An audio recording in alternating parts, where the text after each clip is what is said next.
Holy frickin' crap, everybody! And welcome to another edition of the Mackcast. On the side of me, as always, he's always on the side of me. It's the handsome, the smart and sexy training number one. You could have been describing either me or our guest today. I was very confused. I thought that was me. I thought that was my segue in. Are you always on the side of him, too? Like the opposite side? Is that why I never see you? Probably in spirit. Yeah, I'm on this side and he's on that side. No, the Mackcast works with, I introduce Trainee, and then Trainee introduces the guest because he has all the facts. Right. Because if it was me introducing you, I would be like, the guy with the beard who wrestles. Well, that's really nice of you. Yeah. No, it's not. It's nothing against you. It's just that, that's actually one of the better compliments I've ever received. The beard, you're the guy with the beard who wrestles. Yeah. I mean, you might not realize it, but that's a very nice thing you just said. So if you haven't figured it out yet, on the side of me tonight is the Juice JT Dunn. And dude, we haven't sat down in a while. How long do you think it's been? You know what? We were just talking about, I did an interview at Rhode Island College before this, and we said about 3 years. I don't know if it was that long, but I want to say about 2. Yeah, a little over 2 years. Yeah. It was crazy. I felt like it was just last year. Yeah. I felt like it was just last year, but and then I think about because I've been in Philadelphia for a minute, about a year and about 4 or 5 months. I was listening to it, and the podcast is right before you wrestled David Starr for the first time at CZW. Oh man, so that's 2013. Right, so it's been a minute. Crap. Yeah. Wow, it's crazy. That's really weird. You were talking about you were doing an interview before you came here. And you got a whole media thing going on right now. We're running it, man. We're trying to do what we can. And like I said earlier, like this isn't just about me wrestling AJ Styles. This is about a culmination of hard work and people who supported me to get to Sunday at XWA. Right. And we're here to celebrate. Not just me and me being really awesome at certain things. I'm just totally kidding. Growing a beard and wrestling. Growing a beard and being a wrestler. That's what I have going for me. But it's just really all the hard work that this area has had. And everybody is cool because all the things that I wanted to accomplish in New England was just get everybody working together. There's a lot of talent here. There's a lot of hidden gems, and my goal was to get schools coordinated with each other, so there wouldn't be any more problems if like somebody went to one school and then went to another one. So I wanted to get everybody working together. And then when I left, I went to Philadelphia, and now that I'm coming back, and they have I'm wrestling AJ Styles. Yep. Every single person that I've tried to help has now jumped on board, and we have this media circus. We're filming a documentary that's going on right now. Colleges are jumping in, radio interviews, TV interviews, like it's pretty surreal. Now, I just want to let you know that this is the Mackcast. It's a little more laid back than the average. Oh, I know. I can say my big boy words. Right, yeah. All the big boy words fly. If you want to make fun of people, I say go for it. That's more downloads. No, JT, why don't... We did pretty well last time. I buried some good people. JT, why can't you come to the Mack Mansion and get juicy with me over there? You had me come all the way to the Chop Shop in Providence. May I add, this is the first time the Mackcast is being produced inside a wrestling ring. I was saying, we sat over there 2 years ago and did it. Yeah, so you got to stop drinking that Stallion Energy drink. That stuff's bad for your testicles. It's sponsored. It's sponsored. Stallion Energy drink sponsored by the Mackcast. The Mackcast is So if you're a fan of Stallion Energy, also listen to goddamn microphone. We're here instead of going to the Mack Mansion because you told me you wouldn't cover my trans. It's true. Yeah. Payday, trans, and a back massage. Once you get the name for yourself, you got to cover the travel. You got it. You have to. So, like we were saying, man, it was 2 years ago. It's been a quick minute. Yeah. Well, I mean, it's been 2 years. So that's a lot of minutes. It's not really quick. Many minutes. And you were just about to wrestle David Starr the last time we talked. I believe it was both your CZW debuts? Yeah, double CZW debut. And it's been a crazy 2 years since then. You guys won, like, every tag belt. Weren't you guys, like, the Shimmer tag team champions? WSU tag team champions. You were women's tag team champions. NYWC, FIP. Yep. CZW itself. CZW. There was a bunch. There was a few other ones. And then that kind of... Yeah. That had a little turn. It fizzled out. Yeah. And you guys didn't seem to see eye to eye for that much longer after the... I mean, that's a very popular topic. And I guess the most positive way to put it, because Sarah and I had a personal falling out. Right. As of recently, we have, on a personal level, made amends for the things that went wrong. Professionally, I think he's a piece of shit. Okay. And that's not going to change. Right, yeah. But in the midst of Juicy Product, and I mean, you were just mentioning all the success we had as a tag team. That lasted for a good amount of time, but it could have lasted so much longer if the both of us were on the same wavelength. And anybody who knows me, I mean, we've been friends for years. I don't settle for mediocrity. You're always pushing for that next thing. Yeah, I mean, there's always something above what I'm currently looking to do. And I mean, the way I phrased this earlier was like, I had all my ducks in a line to move on to something very, very big.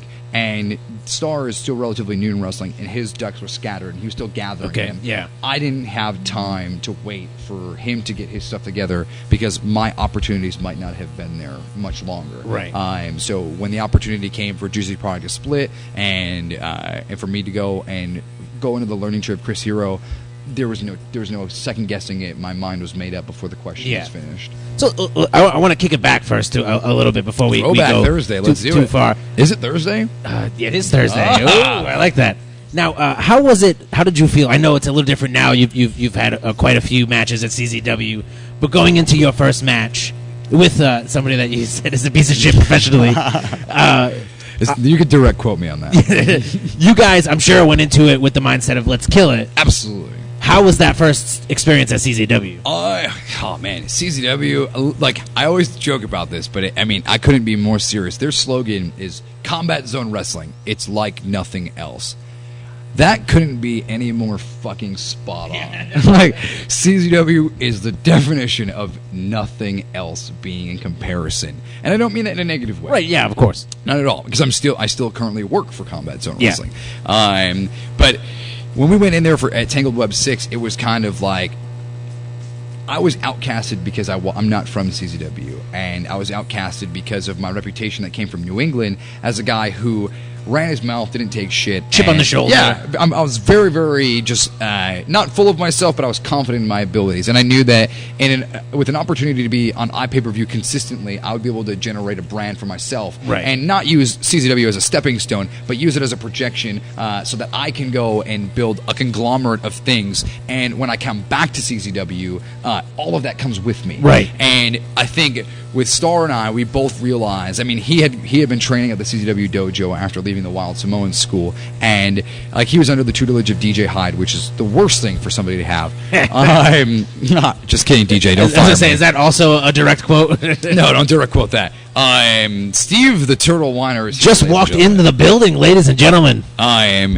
So like we kind of had a conversation with each other where it was like I was obviously a little bit more experienced than him. Right. I mean at that time I was probably about 6 years in, and he was probably about just a year in. Okay.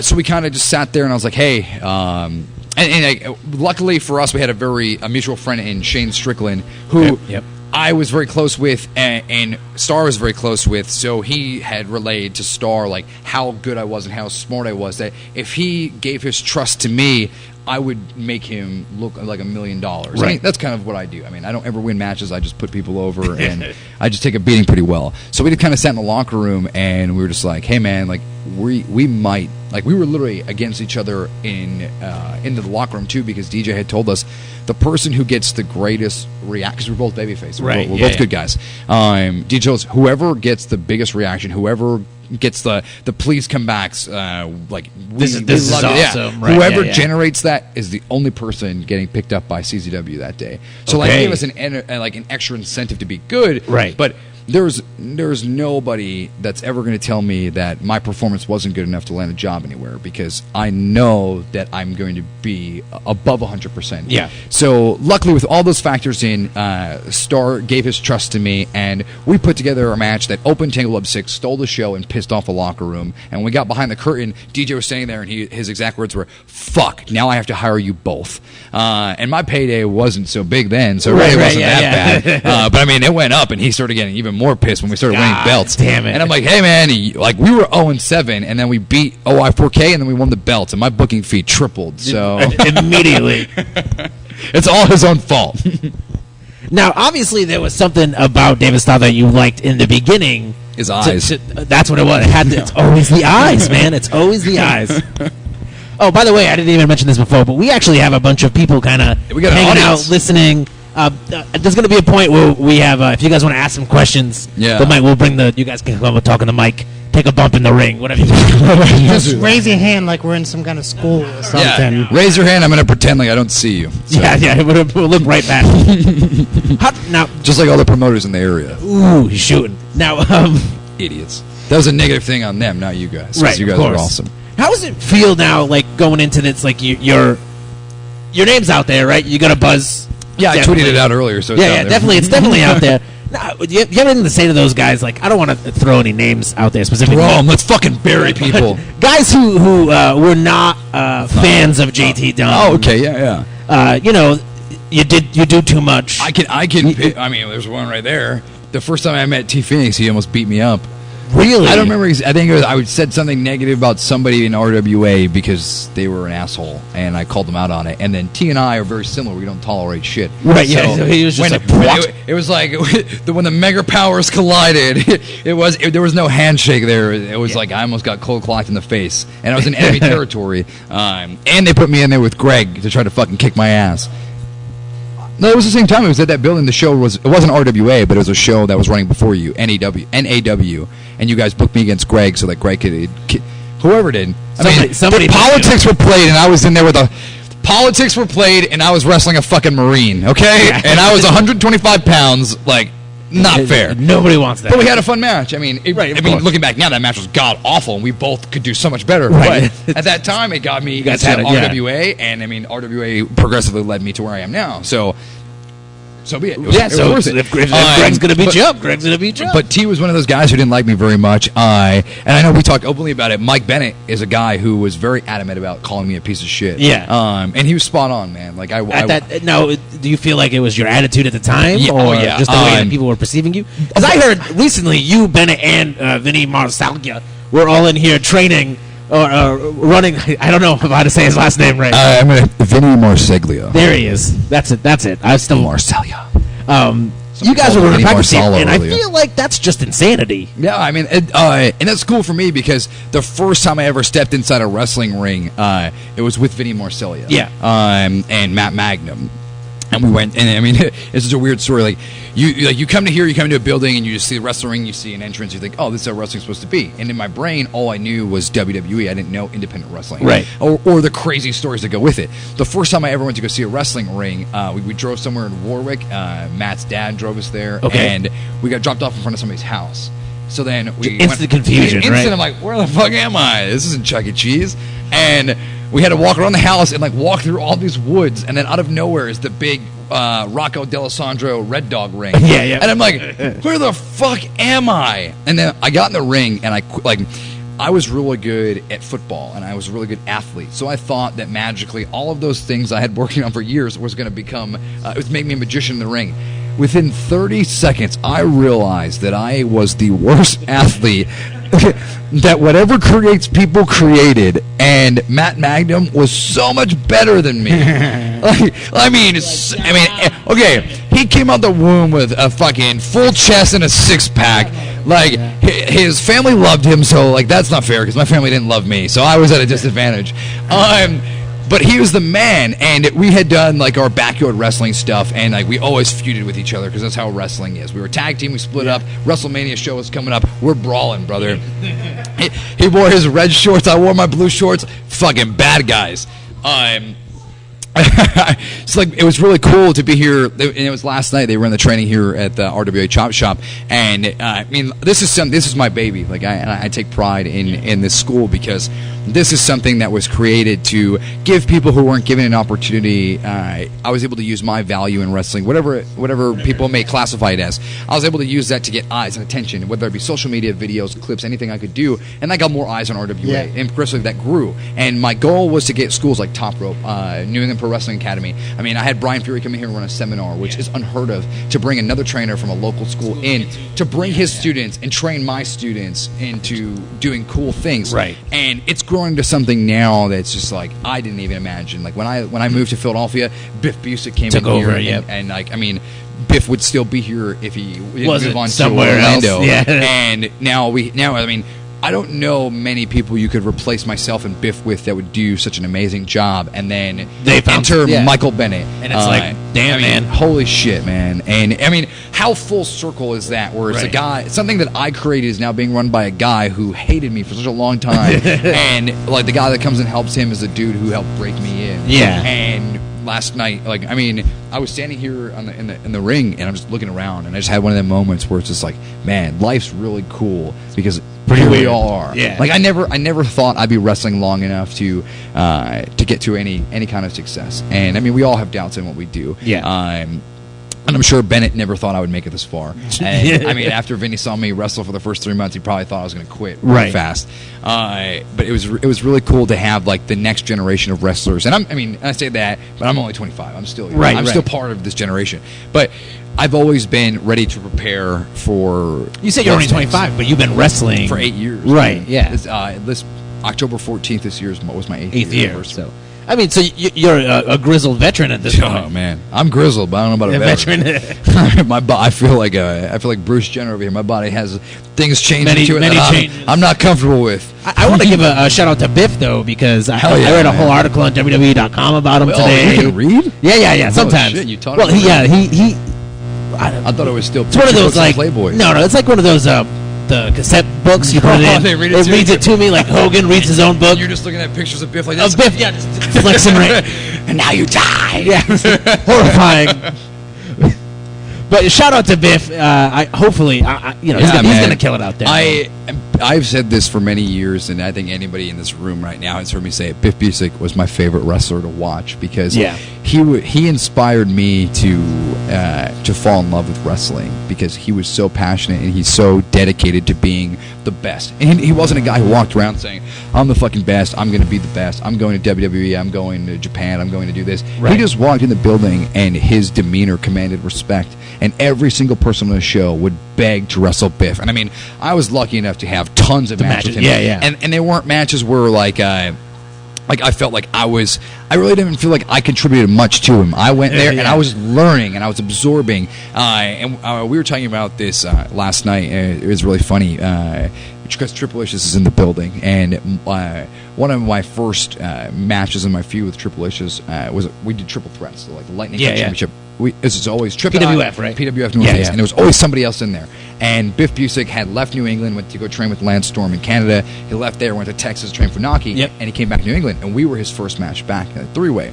So we're standing behind the curtain, and they're going over the card and running down the sheet. And they're like, all right, and like match 3 or something. JT versus Tripp versus Biff Busick. And this is how much of a pompous ass I am. I'm just looking around and what the fuck is a Biff Busick?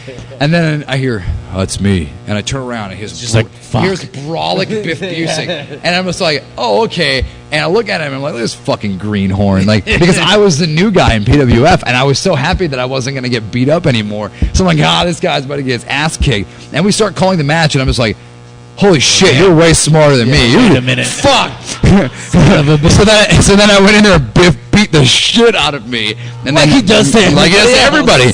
But I was so thrown back because I'm like, oh man, like how much of a jackass did I make myself seem? And I mean, and now look at Biff. Like, killing it. I mean, he was just as good then as he is now. Like he's just taken everything he was doing a couple of years ago and just made it the best it could possibly be. And I mean, he did it the right way, man. He worked hard. I think Biff's a great guy, but every time I meet him, he looks me right in the eyes. Every time you meet him, do you guys unmeet when you leave? Yeah, well, every time I see him and I go to introduce myself, he looks me directly in the eyes and he goes, "Are you okay?" It's because you look like you're half asleep. I'm fine.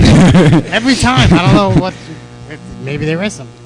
That's probably something wrong with you. It's probably because you have a suit on with a luchador mask. I mean, in public, that's a weird thing. Right. But in wrestling... In wrestling, that's not cool. That weird. But if you go and buy Pampers and baby oil, that's a weird fucking thing, dude. So you're saying I should buy more baby oil? Yeah, just leave the diapers in the store. That's kind of weird. on the last Mackcast, we didn't talk much about wrestling. We kind of got a little into like...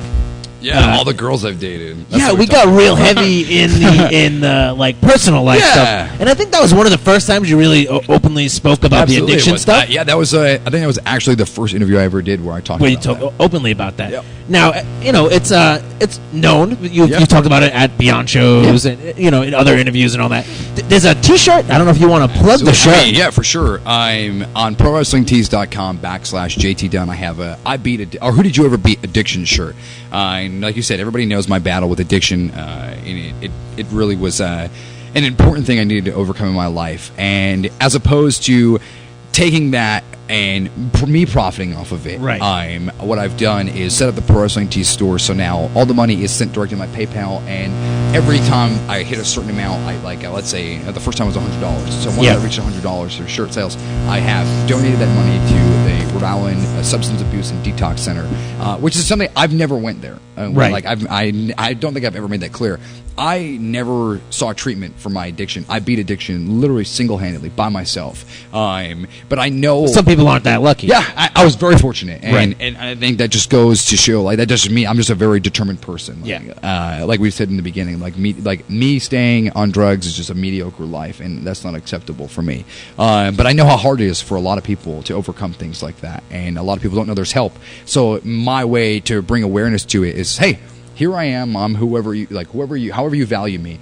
I have demons. I'm not superhuman. I have dealt with very negative things, but I'm not here to make money off of it. I'm here to raise awareness and to let people know, especially in Rhode Island, because this is where I'm from. Yeah, you're home. There's a lot of people here who just are very confused and don't know what the next step is. So as opposed to searching for help, they continue to fall into a deeper pit. And when that happens, you eventually are so deep that even the greatest help in the world can't really get you on track. You can make positive steps, but sometimes you're just very lost. And you may not be lost in life, but once you're lost in here, it's just the equivalent. So I wanted to bring awareness to people in Rhode Island or in close by that there is a detox center here. There's people and there's a whole setup, and they're willing and able to give you the treatment that you need. I just feel like that's the right thing to do. Right. Old me, I'll be pocketing that money. Right. Yeah. Just not saying a word. Buying shirts, pushing merch. Now, do you have any less depressing T-shirts on that website? Yeah, there's plenty more. Okay. There's some Death by Elbow shirts on there. Some original JT Dunn shirts are going up. We have a bunch of shit going on, and it was crazy because Pro Wrestling Tees is such a great thing for wrestling. It really is. I didn't take advantage of that at first, and you think that I would. Right, you think I would corner the shit out of that.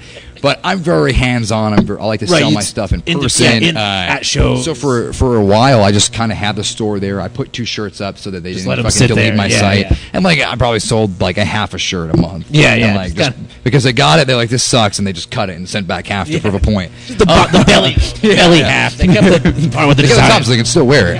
Mackcast tee. It's on there. Just got to plug it. Yeah. Also, hey man, this show's about me. Fuck you, okay? And as you mentioned before, we talked a lot about girls. Yeah. And we went into some deep stories. I just want to say I'm glad things are working out great for you now. Yeah. Everything's full circle. And things have been going good well, and I'm glad to hear that, my friend. That's all. Yeah. Now, you mentioned there are some Death by Elbow shirts for sale. Oh, we're back there. I thought we were on broads. No. So we're back to Death by Elbow. We're back to Death by Elbow. Leave the broads thing hanging. Okay. If you want to find out any funny JT broad stories, feel free to download that last podcast. We're pretty close to the 1,000 download mark, so feel free to hop on. I think it's 23 more. You hit the 1,000. So go listen. It's basically just this again, but from 2.5 years ago. So nothing like this. Right, nothing like this at all. Like this. Because if we were going and talking about my biggest match being David Starr, right, yeah. And now we're talking about AJ Styles. If this was 2 years later and we're promoting me versus David Starr, I fucking hate my life. But you said Chris Hero took you under his wing. Yeah. Now, I want to talk about... I forced him to do it. I paid him. You forced him. I paid him. Before, I think, while he was still signed in NXT... Yep. You were calling yourself the new Knockout Kid? Well, okay, hold on. Don't put the heat on me, brother. I'm professional wrestling savior, that new Knockout Kid. I never condoned. I never. Okay. The fans started saying calling you that. and Okay. And I think it was because they could see that I emulated a lot of things that Hero did, mainly because of the level of success he attained. I mean, he was the first guy that I saw in independent wrestling because, like I said earlier, I didn't know much about indie wrestling. Yeah. So I was given tapes of Punk and Hero, and then I was giving tapes of like guys like Omega and Devitt and stuff like that, and like Eddie Kingston and Paul London, and I just continued to grow and learn. But Hero was a guy whose style was very, I could relate to it because I have a fighting background, and he's very strike heavy and does a rolling elbow and the sow passed down the whole thing. So once I started kind of coming into my own, I realized that like I didn't want to be known as the flippy guy. Like my body hurt too much, and I wasn't as good doing that as a lot of the other guys were. So I was going to leave that to the guys, to those guys who can do them. So I really started training at all these different schools. Like I went down to the Wrestle Factory. I went everywhere I could possibly go, and to see what style really worked for me. I mean, and at the end of the day, it worked out that I already knew the style, and it's fighting. Like, right? Yeah. And it turns out the whole time. The whole time, I'm just good. I'm really good at punching people in the face. So that shit works. So then it all kind of like tied back to Hero, and I started watching the stuff more intently to learn how to be the best striker I could possibly be. Especially, I'm a very small guy in comparison to a lot of people in wrestling. So I had to work to a bigger level. So I took a lot of the things that he used as a guy who's like huge size wise, and I took those and I just tried to replicate them to the best that fit in me. So I started wrestling like a bigger guy just to kind of hide my size. So for a while, people didn't, like when they'd see me on flyers or on videos, didn't realize that I wasn't as big as a like. Cause I'm only a Chris Hero. Yeah. So that I just started deriving this larger than life persona, and it kind of really helped me develop into that. So the fans started seeing the comparisons between like the elbow, the movements, the look. Like, I mean, this is how I naturally look. It just grows out that way. It just so happens that we look the same. That's just coincidence. Like, I didn't know him when he was born. I wasn't even born when he was born. Like, there's no way we could have planned that. But then the people started just really getting behind it, and I was knocking people out. Actually, I became that new knockout kid in Massachusetts on accident. Okay. It was up at the VFW hall for good old WCW. Okay. And I was wrestling the Prime Example up there. Everett Briggs? Yeah. And man, I can't believe Everett Briggs got a mention on the JT podcast. You know what? Yeah, I'm going to give the story the rub, not him, because he's a shitbag. So at that time I was nothing. I was trying to find myself. This is Blue Bikers. Absolutely. Blue Bikers, JT. And Blue everything. Did you have the annoying ring guy? Whatever his name was. And his outfit didn't match at that point. Are we gonna get into that? No, I don't. So on the show, you can always leave it to Mack to take things just off the rails. Thanks, jackass. I'm gonna get unbooked. I had to get that oof in there. Yeah, I got some. Time you messed me with me in the locker room. Yeah, I mean, well, hey. Hey, what can I do? I wanted to be on the Mackcast, so I had to smooth sailing. Well before this Mackcast was a thing. I forget exactly when I was booked to do that show, but I mean, cards subject to change, and it's Fairhaven, and when people find out they're not getting paid, they don't show up. Right? Yeah. Or they leave. Stupidly, I stayed, and they switched my match and put me against the Prime Example. I mean, and he is the prime example of a prime example of what not to be in wrestling. And so in that show, I mean, there's the local veterans like Redemption and stuff like that, who is known for painting his face and having that dark character. And there was somebody else there who painted their face as well. So the Prime Example decides to go in the bathroom and start face painting. I mean, when you're on a show, it's very small, and I mean, we're only playing to like an audience of 50, maybe 60 people. Right? Yeah. I mean, it may have been a little bit bigger because this was right at the beginning of Whaling City, and we had like some good guys like Jim Giovanni, Bulldozer was there. Still all there. So we were able to kind of get some attention. Yeah. So he decided to go to the bathroom and like paint his face like Sting, and I mean without the white base. I mean just the eye paint and the lines. So it looked really weird. And then he puts on like a black trench coat and like just a whole 9 yards. Tremendous. So now we had like 4 guys on the show that looked the same. Like out of the 12 guys on the show. Out of the 12 guys, 4 of them look the same: face paint, fat, out of shape, bald.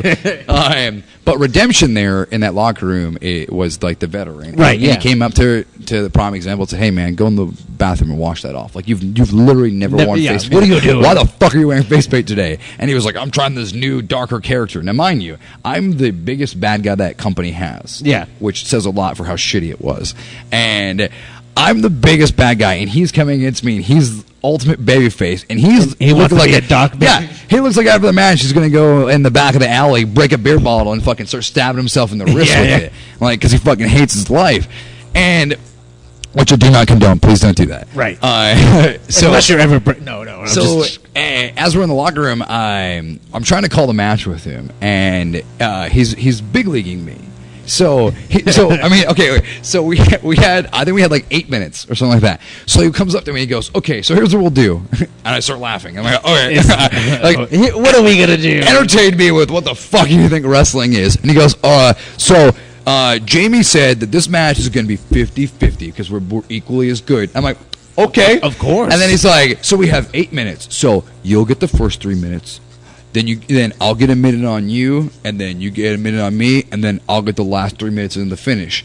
And this is the only time in wrestling I've ever heard a match broken down in segments of minutes. Yeah, that's... And I was like, okay, but 50-50 to him meant we spent literally split the time, and who's in control for that portion. And then he goes, "Oh, and I'm up." And I'm like, "Okay, man." I'm like, "Cool."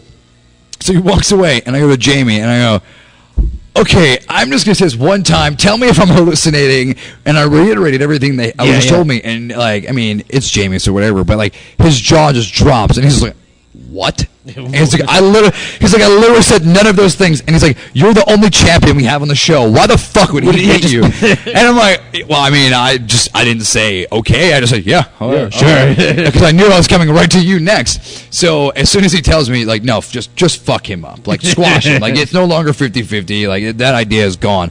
Beat the shit out of him. So he didn't give you the Pele kick, the classic Everett Bridges fall on your head Pele kick? The only thing that he was able to hit me with was a boot in the corner that I ran into myself. And he can't, I mean, okay, we'll get there. We'll get there. So after I talked to Jamie, all of the veteran, like Brickhouse Baker, Redemption, all those guys, they pulled me aside and they said, "Kid, this is where you earn your stripes tonight." Yeah. I'm like, I don't know what that means. And they said that if he walks in the back under his own power, they're going to break my legs, and I'm going to take the beating that guy deserves for being unprofessional. So I'm just like, all right, well, now that I just shit myself, okay, I guess I got to go beat this guy up. And I've never been in that position, and I felt very, very uncomfortable doing it.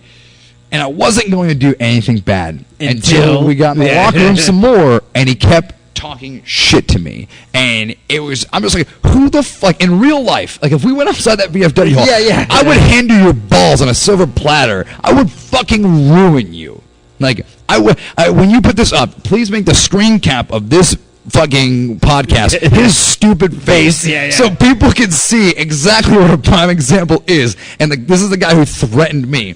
So I think you're awesome, Everett Briggs. I have no problem with you, so you know, JT's opinion is his own. He doesn't run a wrestling promotion. He's not going to book you. Relax. Yeah, you're good. You don't have to. So as we're going out to the curtain, I let him call his match. Yeah. Like whatever you want to do, knowing that none of that stuff is going to happen in the ring, and I'm confident to protect myself that if this guy shoots on me, you'll be fine. I'm just going to like if I got knocked out, I deserve to get knocked out. Like all the stories of me being a tough guy are false. If he beat me up, I deserve it.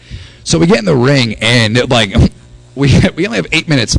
He decided to make like this elaborate entrance, do like 40 laps around the ring, but no noise, no fire, no. I mean, just like walking around like the Undertaker. He did the Undertaker's entrance in a bingo hall, with like pyro, with no nothing, and he had like this like.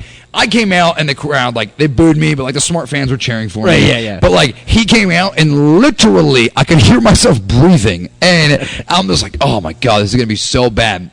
So we lock up, and he starts trying to like we weren't like our first thing was going to go right into a cutoff. So he starts trying to wrestle me, like grapple me. Yeah. I'm like, what the fuck are you doing? Like, no, this is not what we call in the back, brother. Like, what the fuck is going on? So I just start fucking beating his ass. I mean, nothing unsafe, but I'm just no, just laying it in. Just stop this stuff right now. I mean, at this time, I'm like 18, 19 years old. This is a grown ass man. He's like 38 years old. He was 40 then. So he's like trying to fucking shoot at me in the ring, and we get to this sequence where he's in the corner and his comeback is supposed to start. Now we're probably like 5 or 6 minutes of the match, and I'm just fucking pissed. And I've tried, now mind you, I've tried to call it home several times. Yeah. And I've had him down, and I'm like pinning him, telling the referee, just count, and he's kicking out for his life, and I'm just getting mad, and I'm just like, oh my fuck, and it sucked because at the end of the match, like, it was planned for me to get like this gimmick stick and just beat the shit out of him. Yeah. So like in my brain, I'm like, oh, if you keep I'm going to fucking hurt you when we get there. Like, you're making me look like an asshole. And Jamie's at the curtain giving me the pencil wave. Let's go. So he's just waving for like, it felt like an hour. Like, what the fuck, dude? Like, end this match. So I'm like, I tell him, like, okay, he's not going to do business. Let me start his bumps. Like, let me do this comeback for him, and then I'll just fucking beat him. So I whip him to the corner, and it's supposed to be boot, comes out, House of Fire. I start bumping. I run in, and he puts the boot up, but it can't meet me in the face because he's a fat slob. Yeah, so it's real low. I run up, I give him a lot of love on my own leg. Whammy! Sounds great. Probably the best reaction he's ever had. And then in that moment, I'm selling back, and I'm like, I'm not bumping for him at all. So he comes running out, House of Fire line, and I just duck. Like, I mean, and he wipes out, like think of running on a slip and slide and going face first on your face and just sliding on your foot. He did that in a professional wrestling ring. Like, so if that clothesline would have hit me, he'd be dead right now because he would have injured me, and I would have got up and murdered him and kidnapped his kids and never give him back. Like, which I mean, I probably would do that. At that time, I probably would have done that. Purely a joke, people. Don't. Now, I don't know if you've ever seen it, but there's a clip on YouTube of him against Ric Fuller. Oh, yeah, with the rope. And he loses because he ran to the ropes too hard, and it snapped into him, and he got beat by the ropes. So, I mean, my story's not that good. So after he hits the fucking, he goes to the clothesline, he hits the mat and gets fucked up. He gets up and his nose is bleeding. So he starts climbing up in the corner. And the last like false finish I had was I was going to give him like a snapmare, and then I hit the ropes, and I was doing a Shining Wizard, like a Gamagiri, but to the forehead while they're seated. And I hit the rope, like as I snapmare him, he won't go over for me. He's holding onto the rope, so I just fucking elbow him in the throat, and I snapmare him over, down, and he's sitting there. And as I come by, I like tap him on the head, and I kind of like looked at him, and I just got so disgusted, like this is my life right now. I hit those ropes as hard as I possibly could so that when I came coming off, I kicked him. I've never hit a human being that hard in the face in my life. And I hit him, and I made him have a seizure. Oh, man. Like, as I'm pinning him, his arms are flailing. And like, mind you, afterwards I feel like a piece of shit. Right. But while you're in the ring, people have to understand, like at the same time, if I let him beat me up, he would, like, my life is also at risk. There was no intention to hurt him. I mean, at the end of the day, he was safe. Nothing was wrong. I mean, it could have been a war. You didn't get he could have been put on a show for me. Right. Yeah. He was out cold. Yeah. Because that wasn't the finish. So I do like the most, like the pins earlier, I'm like deep hooking, trying to like shoot pin him, get it over with. This is the most lackadaisical pin. I lay on top of my hook the leg, and then I hear 1, 2, and I'm getting ready to like get pushed off. 3, and I look at Samoa, I'm just like, what? I'm like, okay, and then I look, and he's like, and now Jamie's looking at me, and he's like, fucking beat him with a thing. So one of the gimmicks that we used to have, when you go to like a dry cleaning place, and on the coat hangers they have like those really like fucking tight, aggressive, like cardboard. Things. It's like super rolled up. Yeah. So we used to have one of those when we were in RWA, and we just it was like when somebody was being a dick, get the slap him, beat him down, and it was like a gimmicked one. So it was, I mean, we had used it so many times, it was like limp dick. Yeah, floppy. Yeah. It just sounded really good because we wrapped it in electrical tape, so you never knew what it was. Well, we had shown him that one in the back that was all limp. What he didn't know is that Samoa and I had made a brand new one that morning that like felt like a baseball bat. So on the left pocket he had the gimmicked one, in the right pocket he had the brand new one. Depending on how the match goes. Exactly. So he's fucking in the ring, crying, shitting himself, peeing, like trying to find Jesus. Yeah. And I'm pissed. I've had enough. And I look at Samoza, and I'm supposed to go out, and Everett was supposed to be up and say something to me for me to turn around and come back and beat him up. Yeah. So he's out cold, and now he's trying to get on all fours. He's like shaking.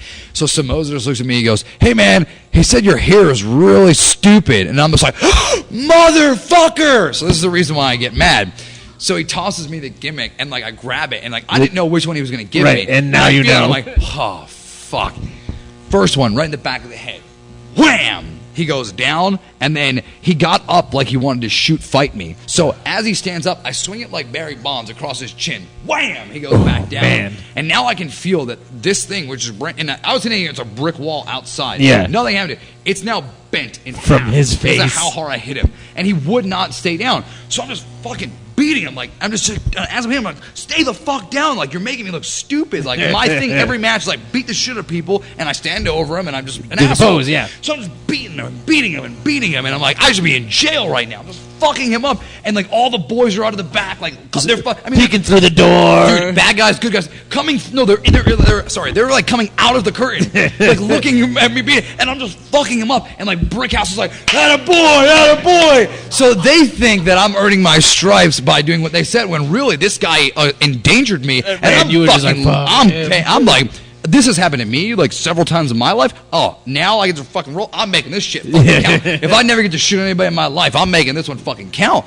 So then I start celebrating, and then I'm with Samoza in the ring playing to all 25 people that were there, and this dude rolls out of the ring holding his head and just starts walking to the back.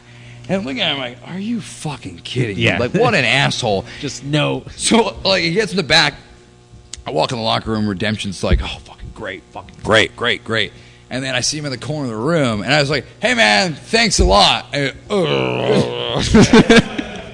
no words. So, and the icing on the cake is he's in the corner crying, all fucked up, putting on. Now it's a show for him. Now he's looking for he's looking for that Scott Steiner sympathy. Yeah. I ain't got none, son. I'm bone dry, dude. But on the other side of the locker room, I'm high fiving everybody, talking about how I just fucked this guy up for being such an asshole. And I mean, this is probably why people didn't like me for a while, but.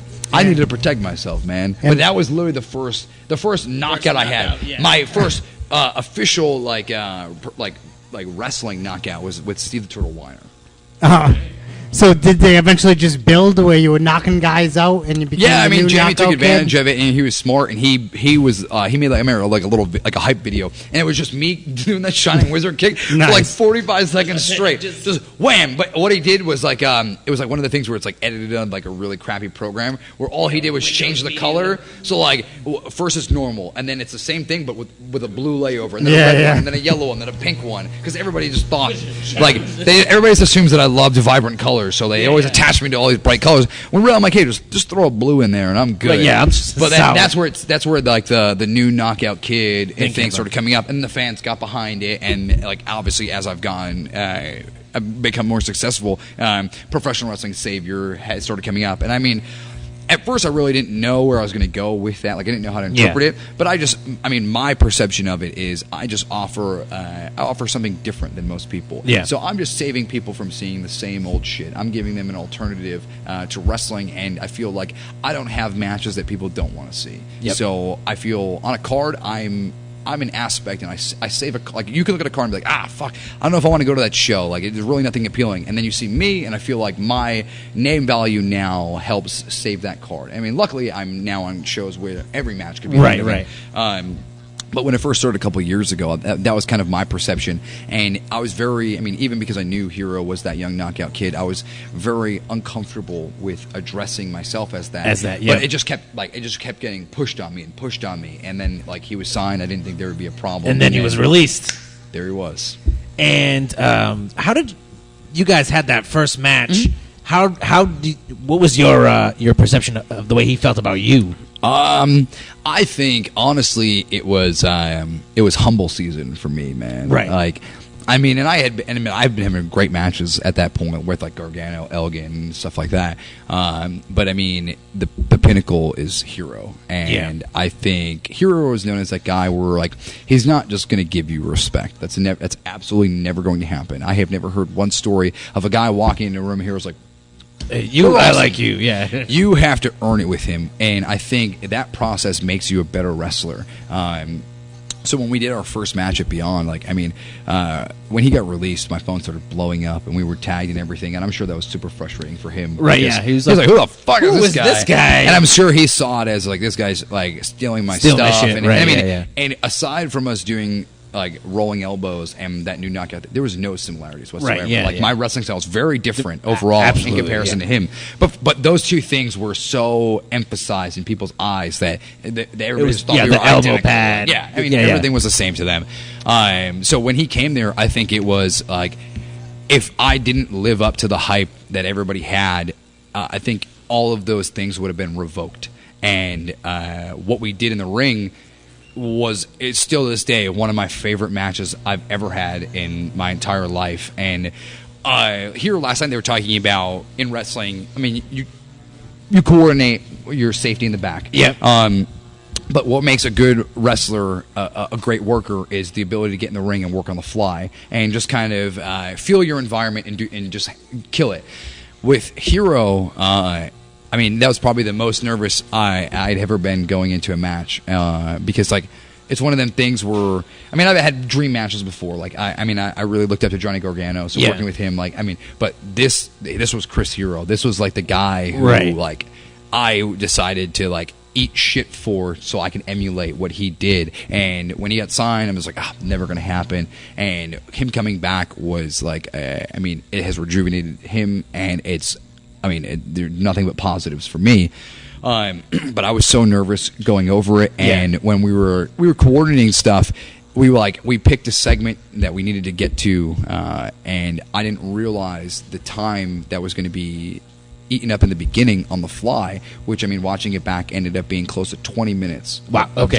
Of just doing it. And I'm not just talking about stuff. just like chain wrestling and holding a headlock. Like real. We were you're getting it in. And that to me afterwards, I felt so confident. Yeah. Like that was what I needed. And I got in the locker room, and like he liked it, and the fans loved it, and we did the double knockout because we're setting up another match, which I didn't know was going to happen. Like the double knockout thing, it's just what it needed. Yeah. So when I got in the back, and like to just be able to for him to shake my hand and be like, "Yo, man, I enjoyed that." It was just like everything I had done leading into that moment was just like, okay, worth it. And I'm having the same feelings going into Sunday, where it's just like, I want to have that same reception from AJ afterwards. That welcome. I fight for respect. I don't ask for it. I don't pander for it. I don't play to an audience for respect. I fight. I do what I do best. I do what I'm able to do. And if I earn somebody's respect, awesome. If I don't, I'm going to find a way to do so the next time. So getting that from Chris, man, was just surreal. And I had never been more confident in my abilities than I was in that match. During that. And then now going forward, I feel I can just do whatever I want, and I don't have any more doubts in what I do. Now, you guys worked each other at Beyond. You became a tag team at Beyond. Yep. Now with Biff gone, who has taken over that lead Beyond role? Okay, this is always an interesting question because Beyond is so special. Where Biff Busick was the fucking man. Right? Yeah. There's no denying that. I watched him crowd surf his way right out of that damn building, and it was fucking thing. It was awesome. Then Drew crowd surfed and kind of dropped down a little bit. That was the only way he was. They picked him back up. Yeah, Drew in there. And I think when people thought about Beyond Wrestling as a whole, when Biff was there, the top three guys they always thought about were myself, Biff, and Chris Dickinson. Yeah. Dickinson was the guy from the beginning who was the foundation of Beyond. I was the guy who revolutionized Beyond, and Biff was the guy who maximized Beyond. And the three of us together, we brought Beyond to a level that, absolutely, man. We were responsible. In Biff's match with Eddie Edwards and me with Gargano and stuff like that, and Dickinson just being Chris Dickinson, his presence sells tickets. Led to us selling out FET multiple times. Yeah. There's tons of other wrestlers involved. Of course, but But I think in the grand scheme of things, when you think of Beyond Wrestling now, it's still just Dickinson and I. And there's a lot of guys there who, over time, will probably become the man. And I think Donovan Dijak is that guy. Dijak, definitely. I don't have anything negative to say about Dijak. Right. At first, I just didn't formulate an opinion. I wanted to see what he was, because you hear you hear the stories, and I mean, it's the same way with me. People hear the stories, right? You got to see this guy. You got to see this guy. Now I see him consistently, and I'm a huge fan. Yeah, like he is incredible. And I think that once we realize what's going on with Dickinson and I, and we just fought at Beyond's last show. I don't think Dickinson's going to step ahead of me, and I don't think I'm going to step ahead of him. I think that we need each other there. And together, we're the ace of Beyond. I don't think there's ever going to be that one guy because Biff was so special. So I think right now it is Dickinson and I, but there's a handful of guys coming up that aren't like huge name guys that are like Beyond Wrestling guys now. They're coming up, and soon like they're going to give us a run for our money, and I'm excited for that. I'm really excited for that. Great attitude to have towards that whole situation. But like you were saying, man, you, Biff, Dirty Daddy, you guys have really like. I went to a Beyond show with like 13 other people in the crowd and watched you and I can't remember the dude's name. Which building was it? Is it that to be Bridgewater or Bridgewater. Had to be East Greenwich? Bridgewater. I wrestled Jocko there. You're at the Super Smash Brothers. Oh yeah. Oh God, man. What an opportunity that was, and what a shitty match I gave him. And I think maybe nerves kicked in, and I was working with no offense to my tag partner at that time, St. Giovanni. Yeah, we just didn't click, right? And like he was my first. You match guys almost Beyond. Forced together, right? Yeah, pretty much. And like Beyond, at that time, I was still trying to find myself in Beyond, and Drew thought that like making me a bad guy again, like because I was notoriously the bad guy in New England, and every time I came in, they booked me because people genuinely hated me. And I can go out there and incite a riot, which I've done numerous times. But then I started getting better at wrestling, and the fans started respecting me, so I kind of just turned into a babyface without ever actually doing it. The only semblance of a turn was at PWF. After my cage match with Triple-Licious, the fans just like outpoured for me, and then they were just like, okay, babyface. There's no doubt about it. But Drew like wanted to step outside the boundary, and he saw everybody else was making me a babyface. He wanted me to be a heel, and I mean I was up for the challenge. But it just wasn't. It wasn't what should have been. Well, I mean, to watch that compared to Beyond now, it's like night and day, dude. Absolutely. Like I'm like I hate watching Fett that sold out at 500 people or whatever it is, jam packed in that building, compared to me and Pyro and Tommy Trainwreck sitting in the back of the building, like watching the show. Hell yeah! And it's cool to see something catch on with a special feel to it. You know what I mean? Like I grew up in this area. I loved ECW when I was a kid. Hell yeah! And Beyond has that kind of feel to it. The fans are part of the show, following. Right? Yeah, it's definitely a cult following. And I don't. Does anybody have any questions? Anybody? Nope. Oh, yes. Somebody. So no questions. Okay, back to me talking. Step up to the mic. How far does this thing go? As far as you need it to. All right. My question is, what the hell is keeping you out of PWG?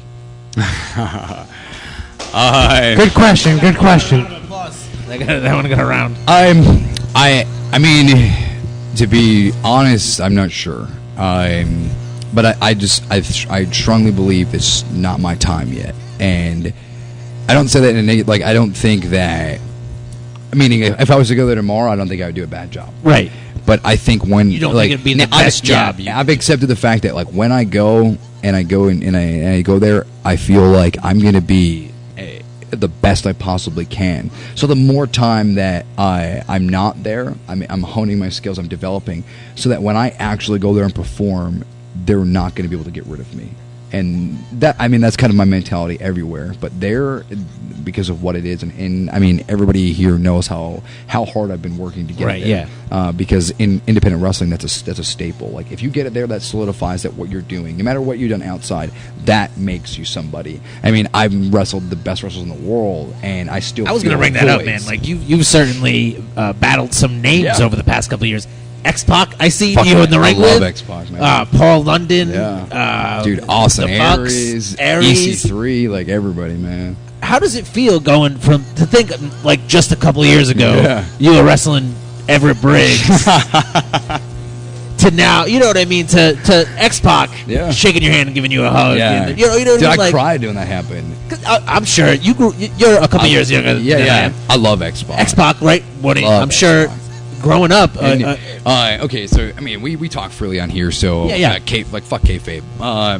Not fully because right, of course, yeah, you got to a little bit. I love X-Pac. Like when I wasn't a WWE fan or anything like that growing up. Like I had certain guys that I liked that for me, I could only watch their stuff because there's something connected with me. Right. And it was like Macho Man Randy Savage, Mr. Perfect, and X-Pac. And there's something about X-Pac. I think it was because he was just such a wild card amongst everybody else. And I was just like, man, this guy's awesome. Smaller guy. Yeah, absolutely. Yeah. And he did fighting stuff. So like I always throwing the kicks and all that. I was like, oh man, I want to be just like him.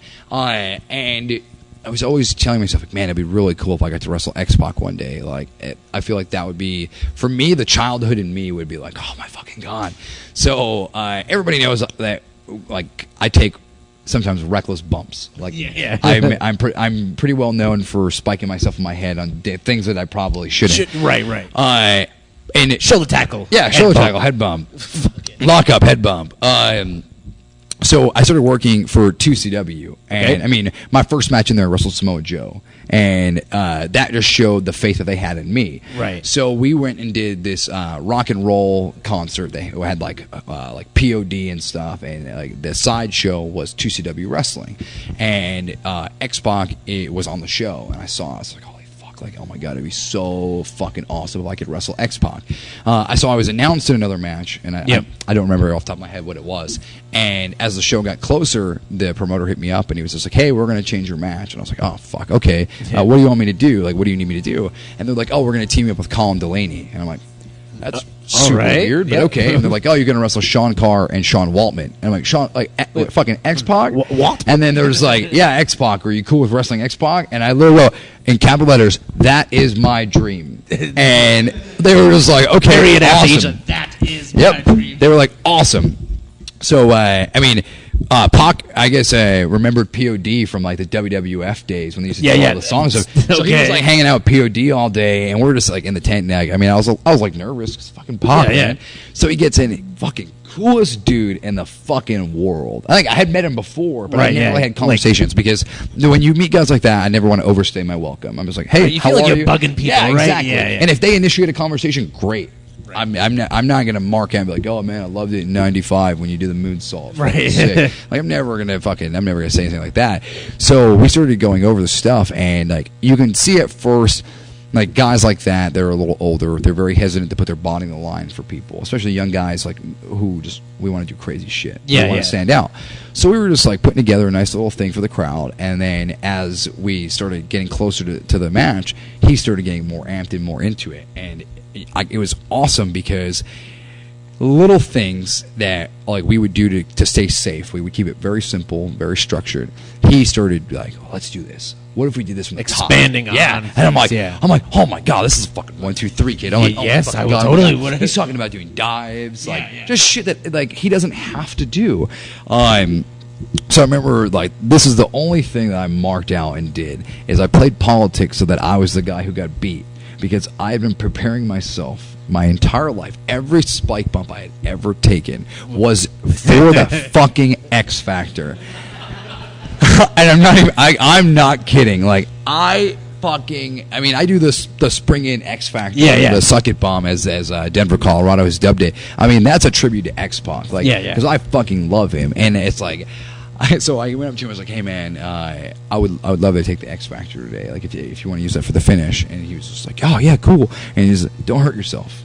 I was like, man, don't you worry. I was like, I'm gonna make it look real fucking good. Like I'm gonna fucking take the best bump ever. And so we're going through the motions, and we do the match and everything. And then like now I'm like getting nervous because now like I've said it out loud how good my spike bump is, and now it's like eight years in the making. Here's this bump, and it's just like it just fucking sucks. Like I don't think like anybody in the crowd nobody would have given a shit if I just went nobody would have cared. But to me mentally, if I didn't give this the best bump, I would mentally be so distraught because I had been preparing for this. And so we're getting it. We do the finish. He comes in, fucking hot tag. Everybody's bumping around, spin wheel kick, taking a Bronco Buster, which is the only time a guy's balls would be in my face, and I'm not uncomfortable. And you had a big old smile. Dude, I'm like, fuck it, yeah, Bronco Buster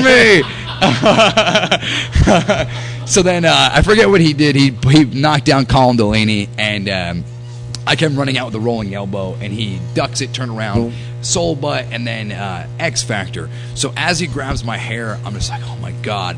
We go up, and like it was like he jumped in the air, and he was already splitting his legs, and we like made eye contact, and I just had like the biggest, stupidest smile on my face, and you see me go here, and then I'm just like, my back arches so much, and then I'm just like, and I throw myself down, and I literally land on top of my head to the point where my body folded on top of me, and I went down.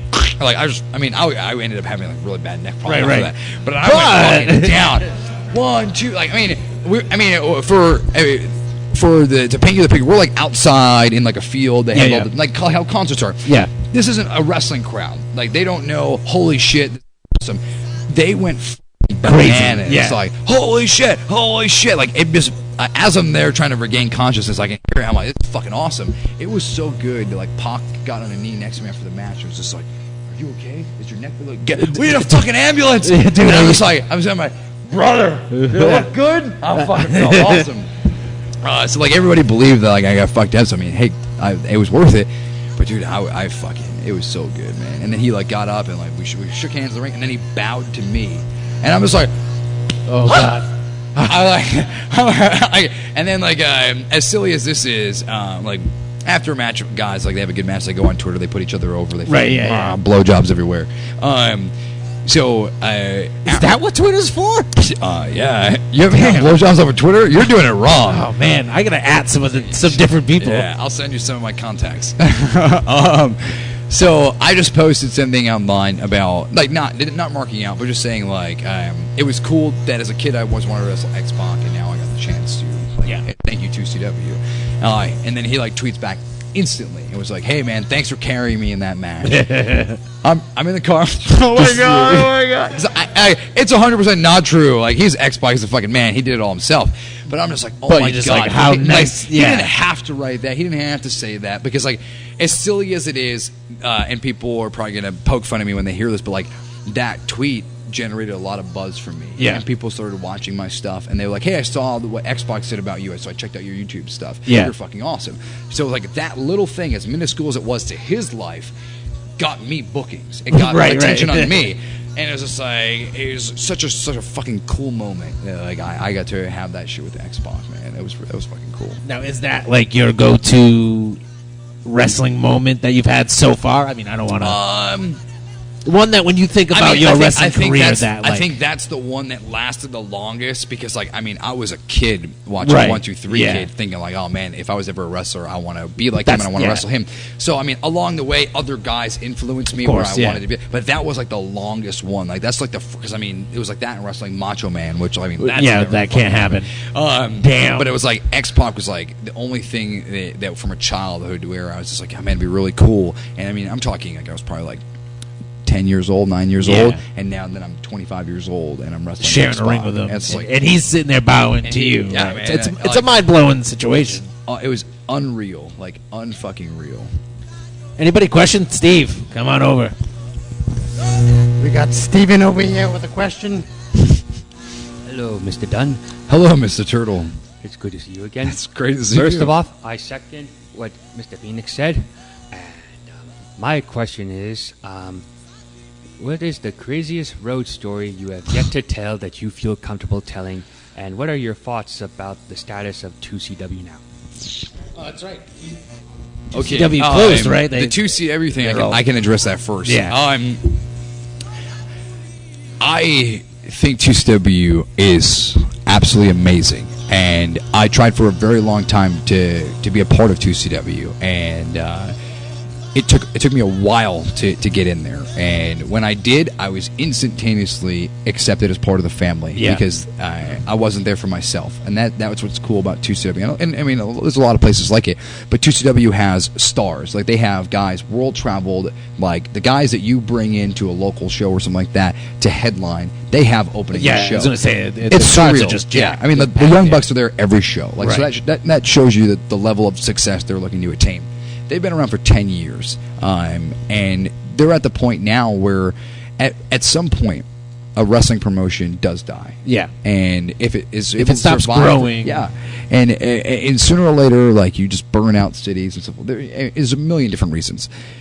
I think their theory of going out on top is spot on. Right. Because when you think about a major indie got promotions around here, 2CW is atop the list. Yeah, definitely. And if they feel as if closing shop and going out on a celebration tour, having the best wrestlers come in, their homegrown talent, everybody's celebrating. That, I mean, in any aspect, that's the way I want to go out. Yeah. Like I don't want anybody to be don't want to sad. overstay your welcome, like you were I don't want saying people to be before. sad if I ever leave wrestling or anything. I just want to have a great match and go home. They're having great shows and going home. Like, who knows what the future holds overall? Right. I wish they would stay open because I genuinely care about 2CW and I love all the guys in there. And I've only been there for about a year, and I mean I've had some of the biggest matches in my life there with Joe, X-Pac. I mean I just wrestled Matt Taven there, which was really fun. So I've had so many cool opportunities through them, and I knew like with their doors open that would lead to so much more for me. But I'm happy to see the level of success they have attained. They have a great following online, and they have the best professional wrestlers that won't take other bookings so that they can go to 2CW. So I think that speaks it speaks Volumes, a lot for them. So I mean, if they're going to go out on top, they're on top. And like you were saying, it's easy to burn a town. Yeah. And to overstay your welcome. And it's much better for them to go out in these jam-packed shows For sure. with guys than, their last show being in front of 55 people with, what I mean, and just losing their ass, on the door. And, it sucks, like you were saying, it's a place a lot of guys can go and make a name. But, sometimes you just gotta. It just happens, man. Just happens. And I'm glad to see that they're not like fighting it. They've accepted it. There's a kind bunch of thing. guys that are in control that run 2CW. And they did the right thing. They all sat down, expressed their feelings, and the majority vote wins. And I don't know what the landslide was, but I'm happy that they're comfortable with it being the end. And the fans were sad at first, but now they're just excited for these shows because they know they're going to put on some of the best fucking shows ever. Yeah. Like, their shows are already great, but knowing that they're going to be some of the last ones, everybody's Over gonna the top. Yeah, it's going to be fucking crazy. And your other question was about road stories. He repeated the whole thing. You're comfortable to tell it in one that you haven't already told. Fuck. Oh man. So this is the kind of podcast that gets you in trouble, kids. Yeah. Was that? Yeah, when we were driving to Ace Arena, you guys decided you wanted to get off at the Vince Lombardi station, in front of the Vince Lombardi station, and he just like, we're following behind them, and we're just going, and we knew that we were going to stop sooner or later, and they're in the far lane, and you just see whoop, jumping a snowbank, just like fucking everything up, like, I mean, everybody's life on the fucking line. Yeah, and we're like traveling, like, I felt like we were going in slow motion in comparison to them, but we were like right behind them, and then it's just like whoosh. And we were just like fucking trying Where to did keep they up. go? But like we like slowed down and merged lanes slowly. There was it you driving or Greg? They was, so like it just fucking smashed snow, fucking and they hit the snow and it shot in the air where you couldn't even, like it was such a big cloud of snow you couldn't even fucking see the car anymore. And we just get to the thing where we're like, what the fuck is wrong with you? Why would you ever like do something like that? I feel like that's a thing that people don't take into consideration about the New England Indies. Yeah. Shows from like September to like March Suck. Just snow everywhere. Man, they suck. When you're out in California, it's like 80 degrees. Yeah. No snow. You're not traveling through, a 4-hour drive turns into a 6-hour drive to Maine to wrestle in front of 15 people that came out. And, I'm trying to think. I think one fun story. Because I have fucking stories, Steve. But a lot of them would cost me my job. Right. And there are stories where I can't leave out names because the person that's involved makes the story, and I don't want to offend anybody. But one story I can tell that has Montero in it is actually no, I'm not going to tell that one because that's going to get me in trouble. Yeah. Oh, that's a bad one here. I'm going to tell the one with you when we went to Chicago. So I got booked for Resistance Pro in Chicago, Illinois, and I decided I was going to take people with me. So I took Jason Devine and Mike Grossa. So we planned out this whole trip, and we're going to go up there. I'm supposed to be in this tournament, 8-person tournament, and we go to the grocery store, we get a rental car, everything like that. And we get in the car, and I'm just under the assumption that, like, you're in a road trip, everybody in the car is going to be able to drive. Right. So, I mean, we probably got, and I had a booking the night before in, like, upstate, I mean, the back end of Mass, and I was going to leave from there, and we're going to go right up. Right. So we get in the car. We have the backpack. We got, like, cases of water, soda, like anything we need, because it was like a 16-hour fucking drive. As I say, Mass to Chicago is a hike. So maybe like an hour into the drive heading to Massachusetts, I'm just like, hey, I'm going to be really tired after the show. Like, who's going to want to drive afterwards? And I think Mike had, like, just, like, you were driving for just a short amount of time at that period. So Mike's like, I can, like, but I'm new to driving. I'm like, okay, well if I need to, you can drive. And I was like, hey, Jeremy, I'm like, do you want to drive too? He goes, I don't have a license. Oh. And I'm like looking in the mirror, like we're fucking eye contact. In the back seat I'm already. just like, why the fuck are you here? Why are you in my car? What the fuck are you contributing to this fucking ride, you son of a bitch? So we go to do the show in Mass. I think I wrestled Frankie Airy on that day. Okay. And then we start driving to Chicago, and I ended up driving the entire fucking way because not that I didn't trust Mike, but I was so nervous to let somebody else drive and sleep. So we get all the way there, and I haven't slept at all. And we get into the building, and I'm looking at all the guys there, and I'm like, all the new guys coming in. I'm like, okay, cool. Like, it looks like I'll have a good match with some of these people. I don't know who the fuck they are, and I mean, they don't know who the fuck I am. But I'm like, I'm gonna give somebody a good fucking match today because I'm here. Like, I'm tired, but I'm ready to go. Yeah. So then the swerve of all swerves hits me, and they're just like sitting there, like, hey, one guy can't make it, so we're gonna fill in somebody else in his spot. So they line us all up against boom, Everett Briggs. I wish. So seven of us are sitting in a row in the front row, and the guys who run the show, like Billy Corgan from Smashing Pumpkins, is there and everything. And there's a guy Jay who is kind of the booker. So he's going down asking everybody to explain their characters, and they're going to see who is the best fit to wrestle this eighth guy, who we have no clue who it is. Yeah. Like the guys know, but us involved have no clue. So I'm just kind of sitting there, and they're like, "Oh, we're looking for like douchebag, arrogant piece of shit heel." Me. So I do this. I just cover my face. I sit back because I'm like, if they're looking for that, the guy that I'm working isn't somebody I'm going to want to work, right? Because that means I'm going to get fucked up.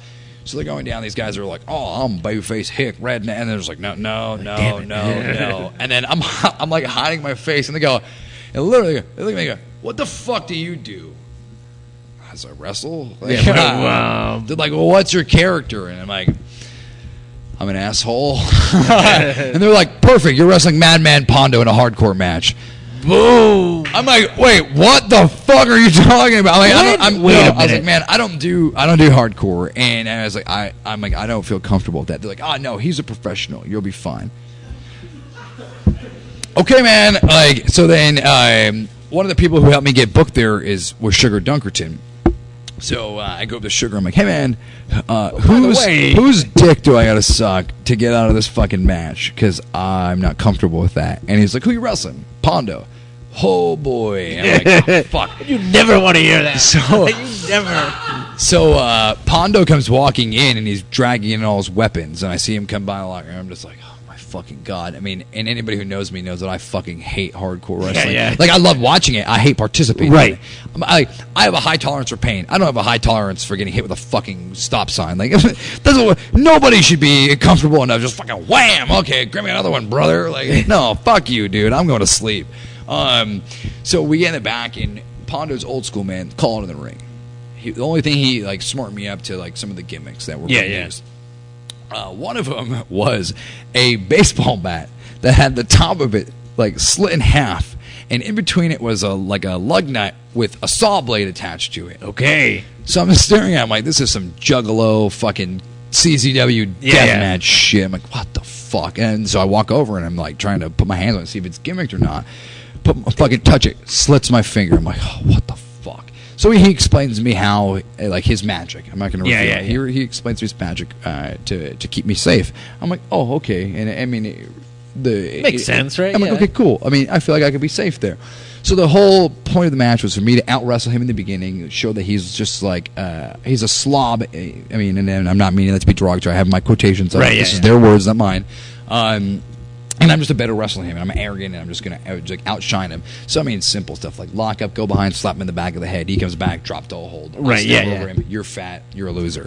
So, I forget what I did to get disqualified, but I think I kicked him in the dick or something. Okay, he started firing up on me, and it was just dick shot. And ring the bell, I advanced the tournament.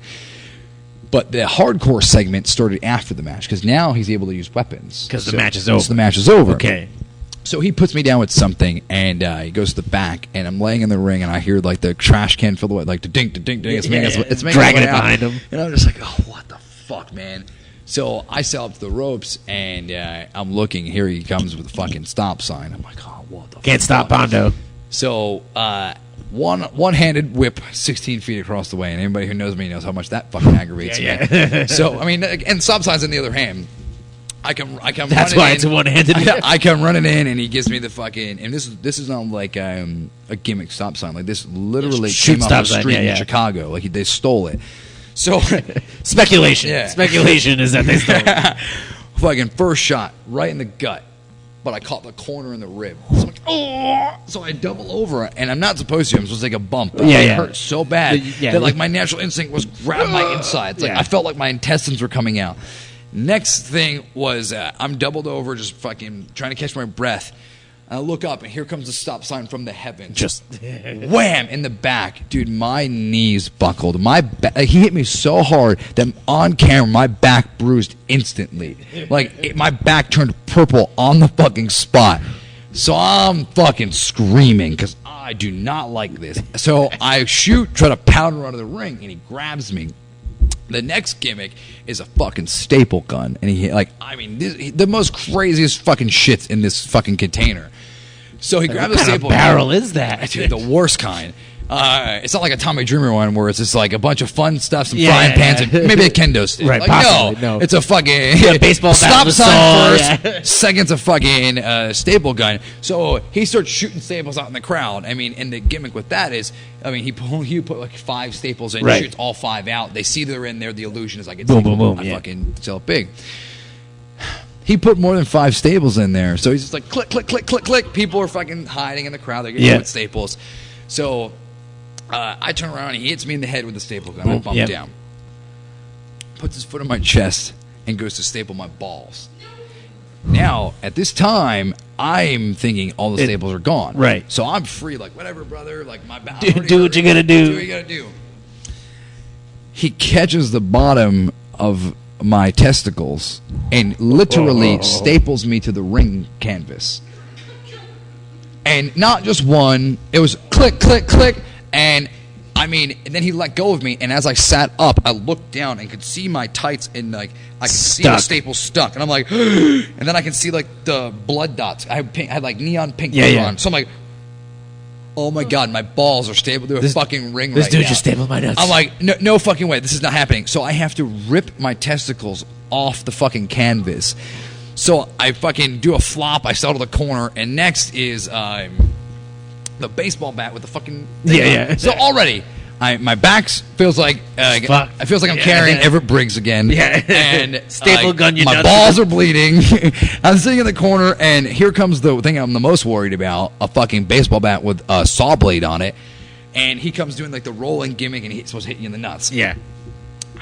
I'm looking and I'm watching, and the magic, the illusion that he told me was going to happen didn't happen, and it was the opposite way. The blades were up. Right. So he comes rolling in, and he trips on his way into me, stabs me in my thigh, pulls the blade out, and blood squirts from my body. I have scars on my leg from that fucking incident. And I mean, they're like this big on my fucking thigh. So I grab my leg and I'm trying to keep the blood in because I don't know how bad it is. And like an idiot, I didn't roll out of the ring. You stayed in the ring. So like I'm so hurt that I don't know what to do. So I stand back up and then I turn around, and in his hand, he now has a fucking drill. And instead of the bit that's in there, it's a fucking fork. So I hear, sounds like Pondo. I'm like holding my dick, my thigh, I'm like trying to like curl my back, and I look over, and he grabs my hair, and it's like when you've ever been hit so hard, your eyes get teary eyed. Yeah. And I'm like trying to like focus, and I'm just like, what the fuck is this? I literally bite his hand. Yeah, as he's and trying roll to... out of the ring, and I'm on the floor, and I'm just talking shit. But I'm holding my thigh, and luckily they had a referee there who works with WWE. Yeah. And they're trained in all first aid and stuff like that. So they come out, and they're like covering me up, and they bandage me up. Now, mind you, I have to wrestle again in an hour. In a tournament. And I'm bleeding from all parts of my body. I feel paralyzed. I'm just fucked up. So we get to the locker room, they bandage me up. So on the ace bandage that's on there, I write, I hate Pondo on my leg, just to be an asshole. Yeah, just... So we're calling the match, and then I guess one of the guys there didn't like me. So they're like calling the dude, and I'm the smallest fucking guy in the locker room. Yep. The guys I'm going to go wrestle with are like, one's really jacked, one's like Bam Bam Bigelow size, and I forget the other dude that was in the finals, the 4-way, but they were all tall.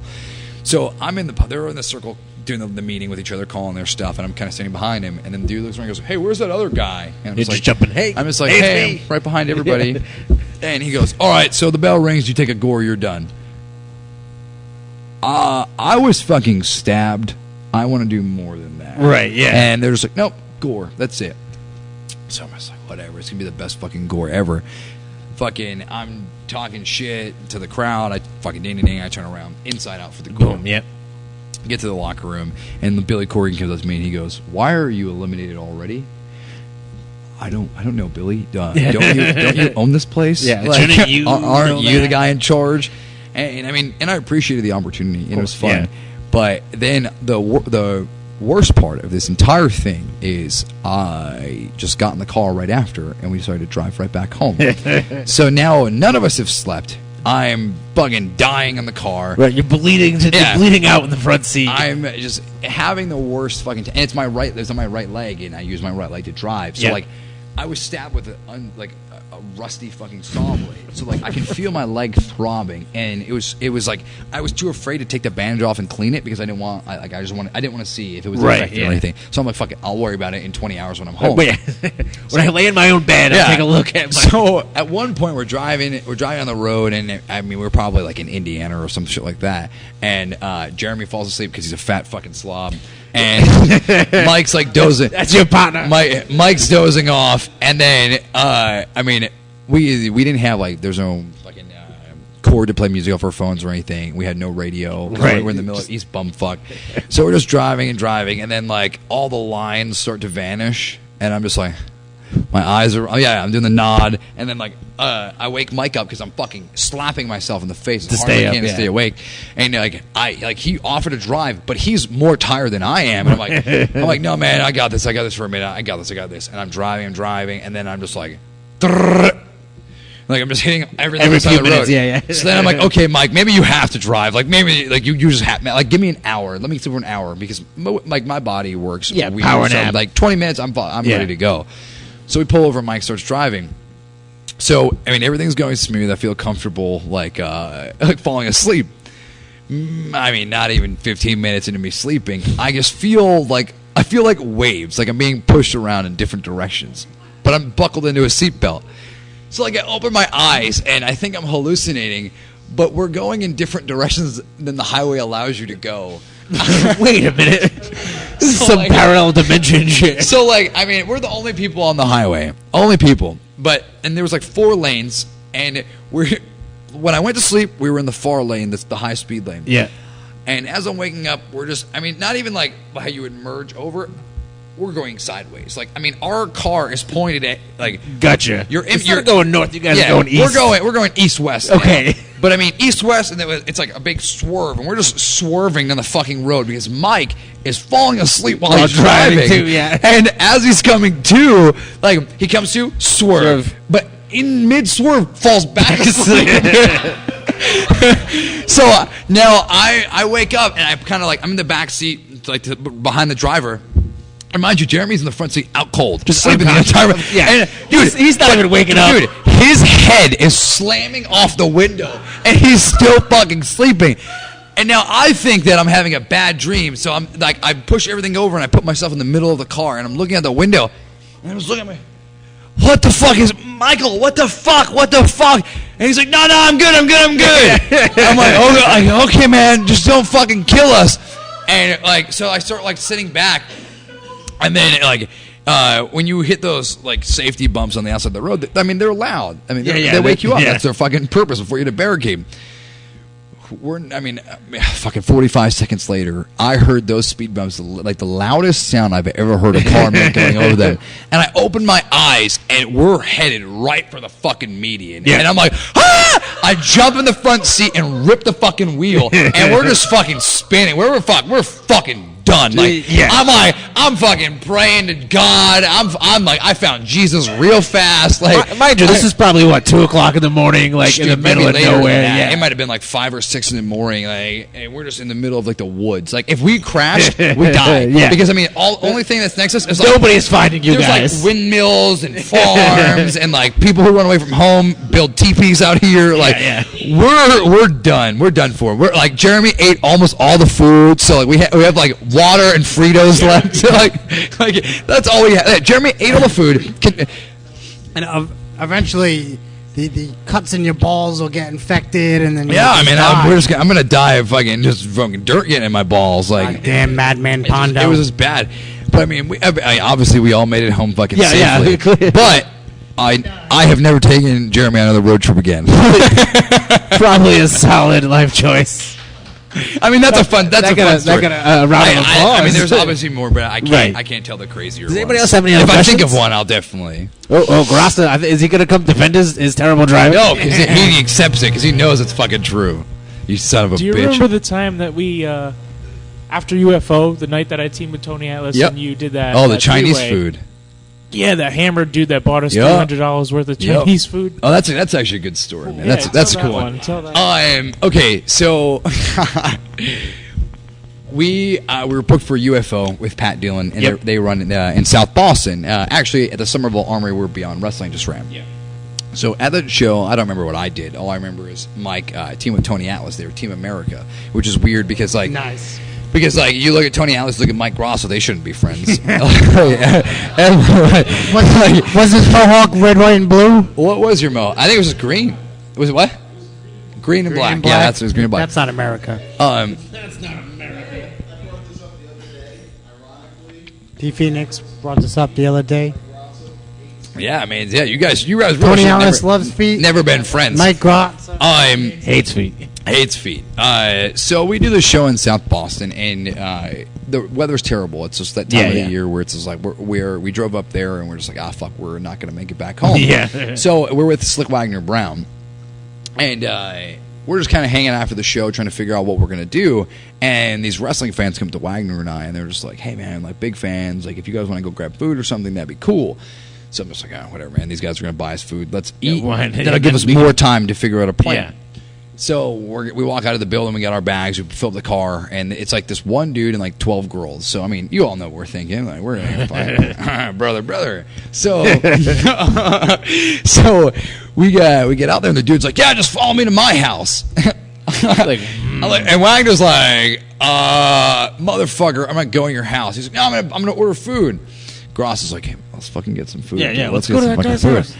And and he says he lives a couple minutes away from the building, so we're just like, okay, whatever. Well, I mean, it's me and Wagner and Mike. Like, if this guy and these 12 girls try to fight us, we'll kill them all. Like, we'll just murder them and leave them in the house.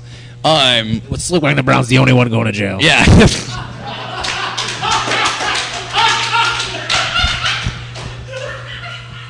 That's not a racist thing. It's because we're going to put all the heat on him. That's why. Yeah. We're only leaving his fingerprints. That's it. If you guys took you guys are fucking a racist bunch of jerks. If you took that racist, that's on you. That's not on me. So we like follow this guy, and I mean the roads are terrible. Where like snow, like, you can't even park in the street because there's just piles of snow everywhere. So Mike and I just made our own parking spot on the side of the road, and I just kept smashing in the snow, and then we got out with our hands and we moved it. We moved our snow out of the way, and Wagner's sitting in the car like, these motherfuckers is crazy. I'm not fucking doing anything. So we're like fucking icicles in there, and we're just moving it, and then I'm like halfway in the road, halfway in the street. It was the Jeep. I mean, I wasn't smashing it. I'm pushing into it. It's not like ice. It's just like they plowed on the street and there's no snow there. So I'm just trying to like go inside. We use the tires and run it over and slide it out. Fit in. So we finally park. Don't break. That's $30.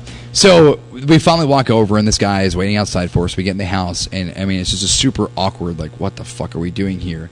And we walk upstairs, and like they just all start drinking, and I was like, what the fuck, man? Like, why? Like, this is my life that I end up in this situation.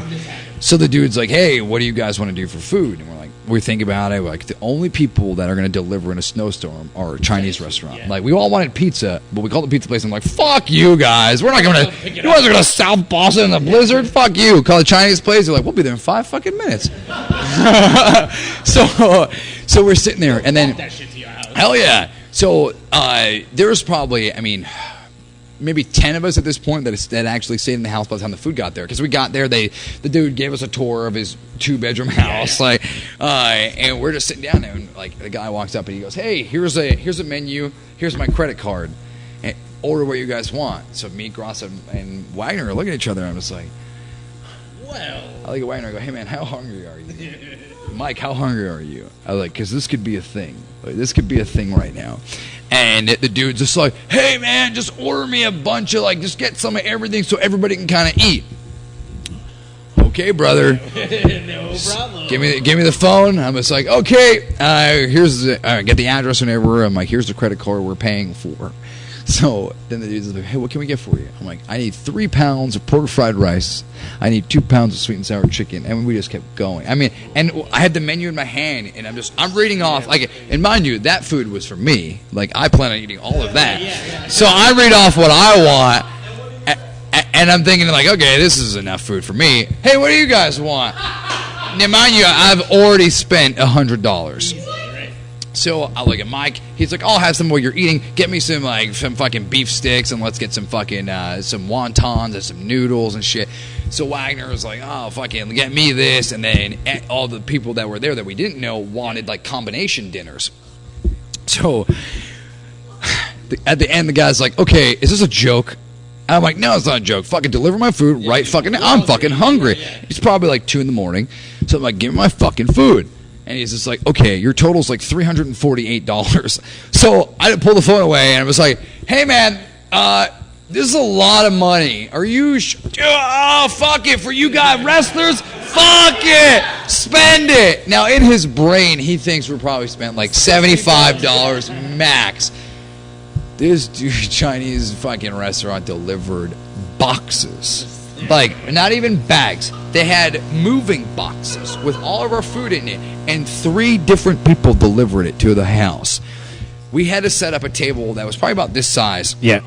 And we took all the food out, and I remember taking it. Like, I have a picture somewhere, and it's just Mike with the food shoving in his face. And it's like me, him, and Wagner, and it's, dude, like just the most amount of Chinese food you've ever seen in your life. It's like a buffet, but for you guys. No, it's a buffet for the 3 of us, because everybody else had their own meal, and we yelled at them if they touched our food. Oh, that's great. So like they're reaching in trying to grab shit because we left it all open, and like we're not even eating, we're eating like savages. Like I'm just reaching my hand, like I have sweet and sour chicken, and I'm dunking my hand in the sauce because I'm an asshole, and it's not my house, and I don't give a fuck.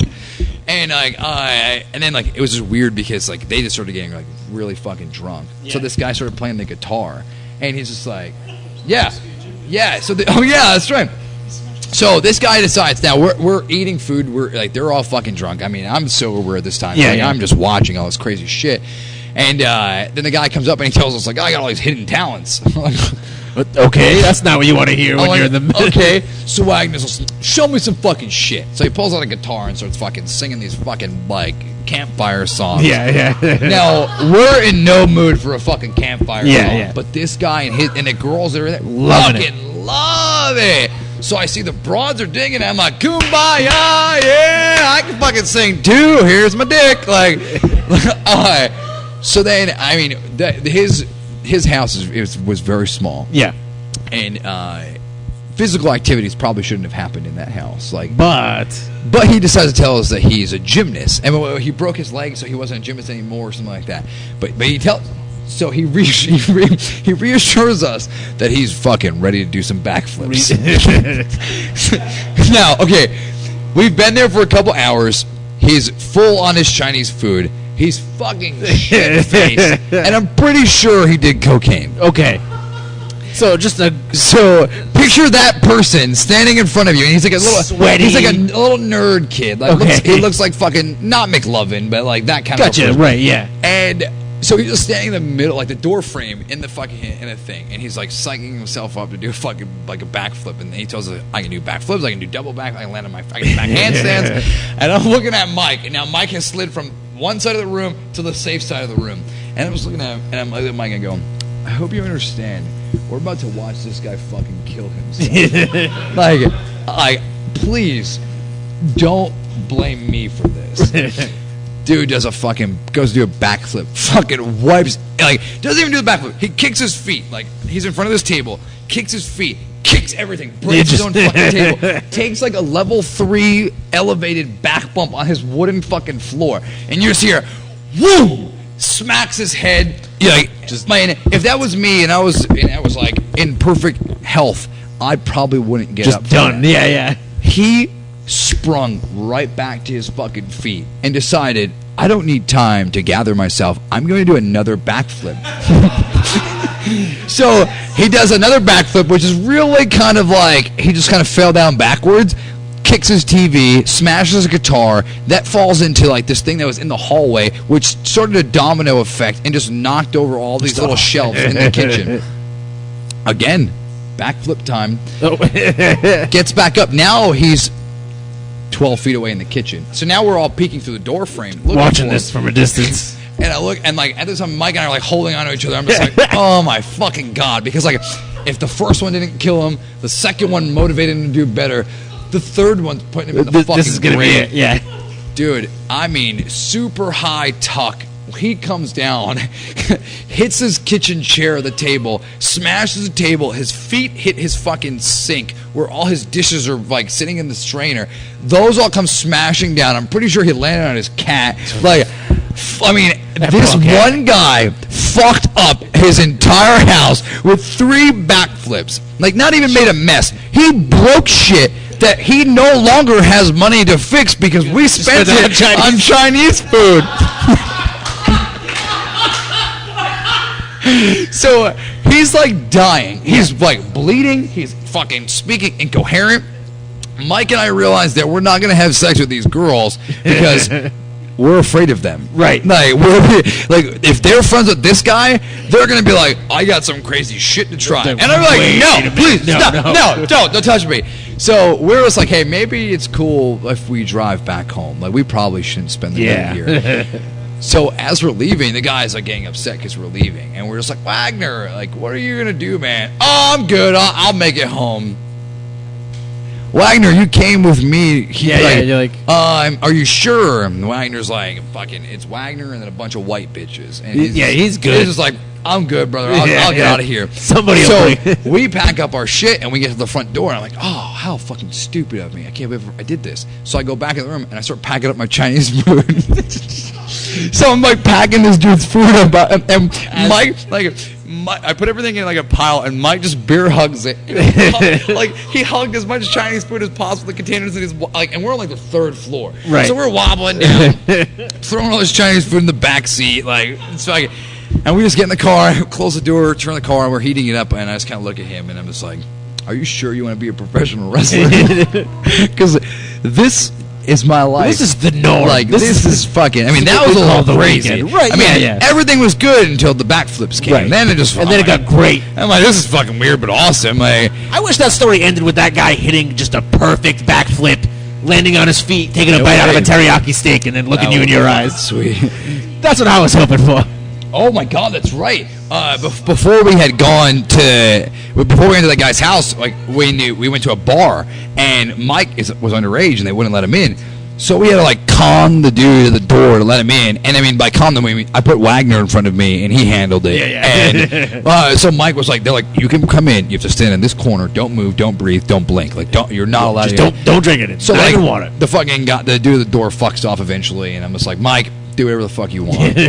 So they're like, this dude who bought the Chinese food is buying everybody drinks, and like now a lot of the other wrestlers are there, like Bo Douglas is there and guys from that area. I think Eddie Edwards was there for a little bit. So like they're just getting fucking shit faced, and this is where we're still trying to figure out what the fuck we're gonna do. So like this guy's in the bar, he's like, the only guy dancing to the music, but like doing the Running Man by himself. So I'm just kind of staring at him and just like, there's no way that this guy is like fucking perfectly sane. And then obviously I realize 3 backflips later, he does not value life. Yeah, he does not value life the same way you do. He's just kind of like, you know what, man? Like, I used to do the point where I'm like, hey, man, if I die, I've done enough in life. Like, cool, whatever. This guy's just like, no, man, I'm going out on fucking top. Like, he's going out on his terms, too. He's like evil fucking Knievel, like, without a bike and a helmet. Right. Like, instead of a bike and a helmet, he'll run up those ramps. Yeah. He'll run and try to jump those buses barefoot by himself. Like, that's the type of person we were hanging around with in fucking South Boston during a blizzard. So basically professional wrestling. Yeah, I mean, so that's wrestling in a nutshell, guys. Like, I mean, that kind of brings us I want to go full circle back to this Sunday. We talked, a lot of the fun stuff. A lot of the fun stuff on the road, man. Yeah, We man, told some funny stories and stuff. How are you training for this match with AJ on Sunday?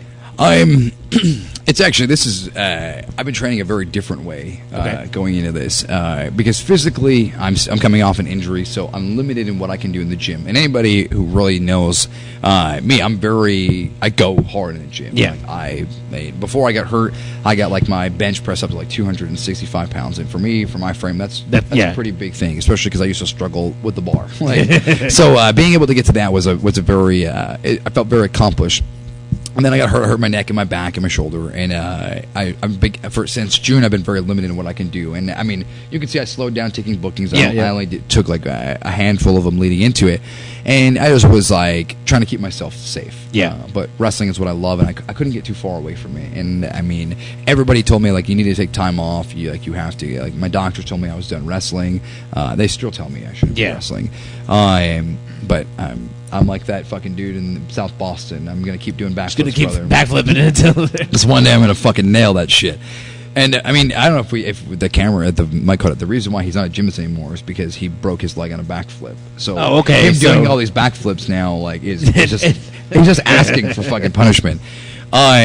So like I've actually been training a lot for this, more mentally than anything. Because I think like I'm a big pressure situation guy. I love the spotlight, but for not for the wrong reasons. Not like I don't feel like I belong here or anything like that. It's just I have lived life for so long in the shadows and just kind of like coasting by and just doing my own thing, and that got me to like darker places and deep places. So now I strive for the spotlight because I feel you want everything to be out in the open. Exactly. And it's just like if I can walk the walk, and if I can talk the talk, I need to walk the walk. And I mean, for years I talked a lot of shit about how good I was going to become and whatnot. And I mean, inevitably I'm pretty decent right now. So like it just took me a long time to get there, and I had a very different path. So leading into a lot of the matches that I've had recently, and specifically in Sunday, it's more mental for me because I know that I physically and like professionally I can do anything I want to in wrestling, right? Like I'm just that comfortable. I love wrestling that much that I'm not afraid of like things going wrong wrestling wise because I know I can hold my own. And I mean, AJ's the fucking best, of course. But I've been in the ring with guys that AJ's been in the ring with and earned their respect. And if they've gone toe to toe with AJ and I've gone toe to toe with them, my mind tells me I can go toe to toe with AJ. And I mean, there's a lot of people who believe the same thing, and there's a lot of people that don't think I belong in the ring with AJ. And those are the people that I'm catering to on Sunday. Right. I think for me, what has really got me going into it is. This is probably the highest pressure situation I've ever had. And I didn't make it easy for myself. Like, I didn't just coast into this match. I mean, we're filming a documentary right now about my life. And it's just like, we've gone and we've included so many different elements into this whole weekend to make it a spectacle. Because I feel New England doesn't owe me anything. Wrestling doesn't owe me anything. I owe New England and I owe wrestling a lot because it was very patient with me through my trials and tribulations and my demons and my struggles.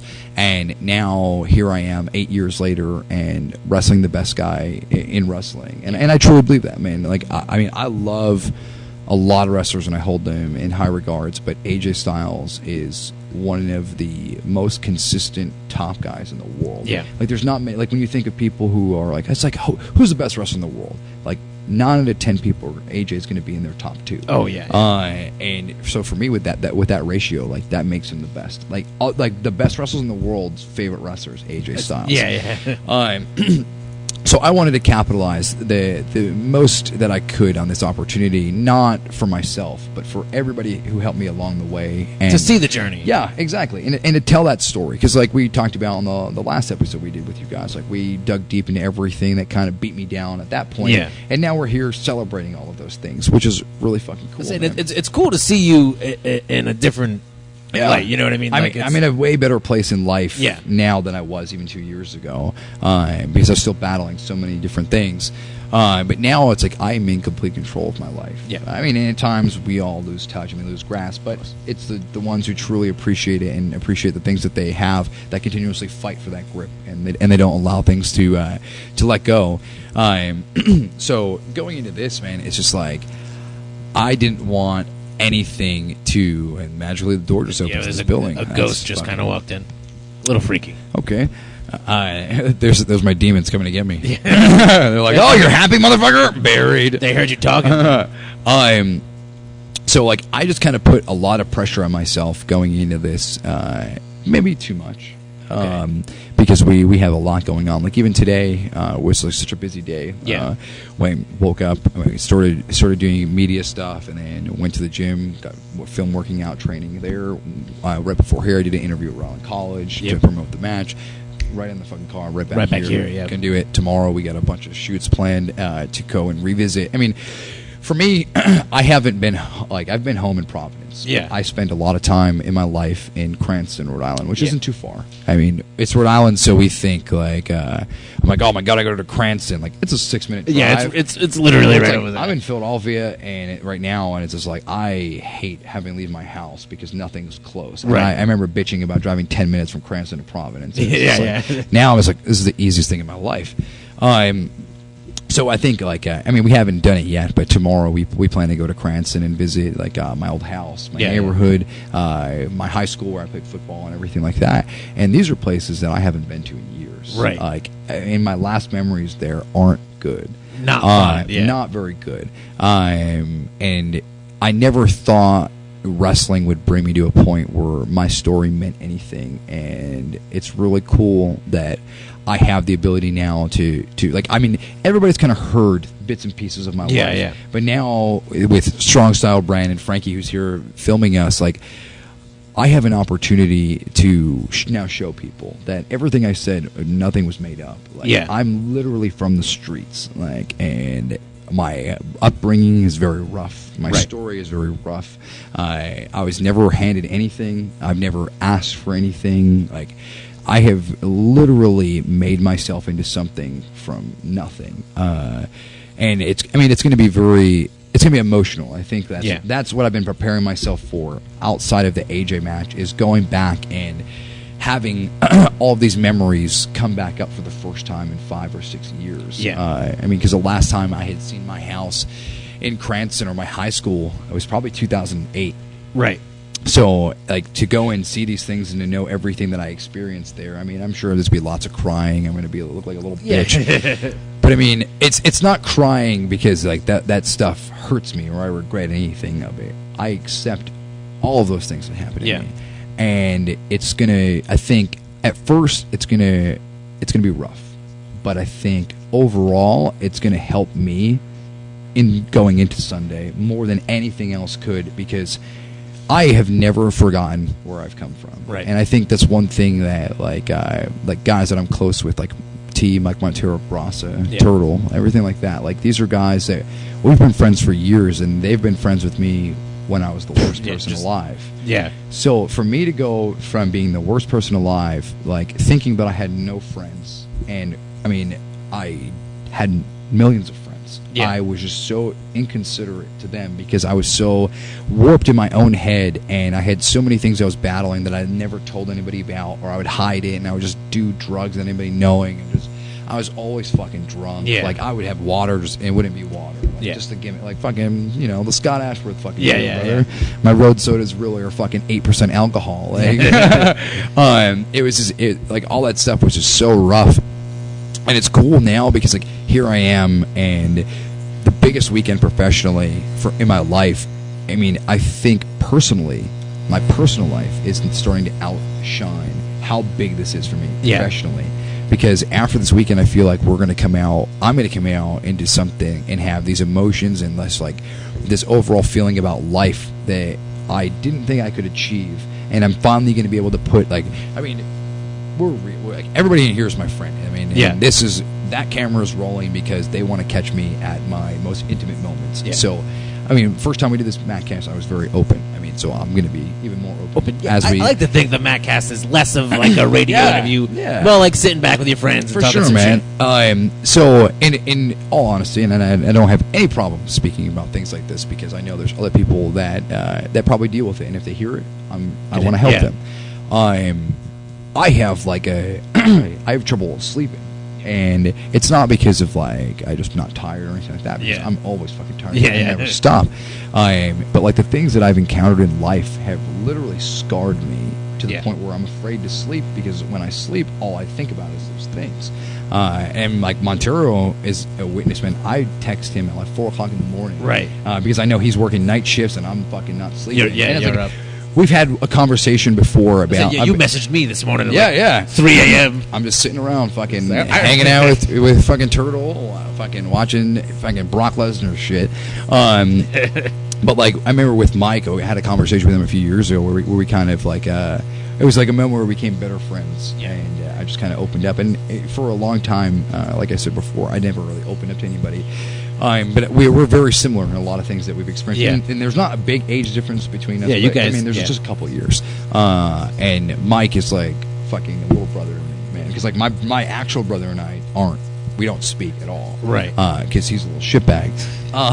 So Mike, I mean, and I loved the idea of having a little brother. I loved being able to mentor somebody in life. Even though I was a bad person, I still felt like I did the right things in front of my brother so that he could be a better person. Okay. And then he just went the wrong way. The same way I did. And I don't know if it bothers me that I couldn't help him, or if I didn't hide it well enough, and maybe it's resentment for the way that I acted. Maybe it affected him, right? And that's why the way he is. But with him exiting my life, Mike kind of had Mike and Grosser they both kind of filled that role, and just had a little brother, man. Yeah. And we open up all the time, and I tell him hey man, I just have trouble sleeping because it's there's a lot of shit in my head. Yeah. And I mean, wrestling on a daily basis, and I love wrestling, but it's the last thing I think about. I love it, but I don't give a fuck. I know that when I want wrestling and when I want to talk about it, it'll be there. And it's never going to leave me because I love it and it loves me. Yeah. So I don't have to ever worry about that. But man, I'm sure after tomorrow I'm going to have some trouble sleeping again. Yeah. Rehashing all these old memories. And I'm nervous about it, but I'm very excited for it because it's going to allow people to see a new side of me, and hopefully the people who listen to this and watch that, their opinions of me have changed because I feel like I'm a good person. Yeah. I'm a good guy. I don't ever have the intention to do a bad thing to anybody. It's never my intention to do something, and my brain never says, "Oh, I'm going to do this because this is going to fuck this guy's life up," or "I'm going to fuck this girl's life up." It's never the way that it is. And sometimes situations, shit happens. It just happens, and I'm very spontaneous. So I think things through thoroughly, but I have always done what's best for me. Yeah.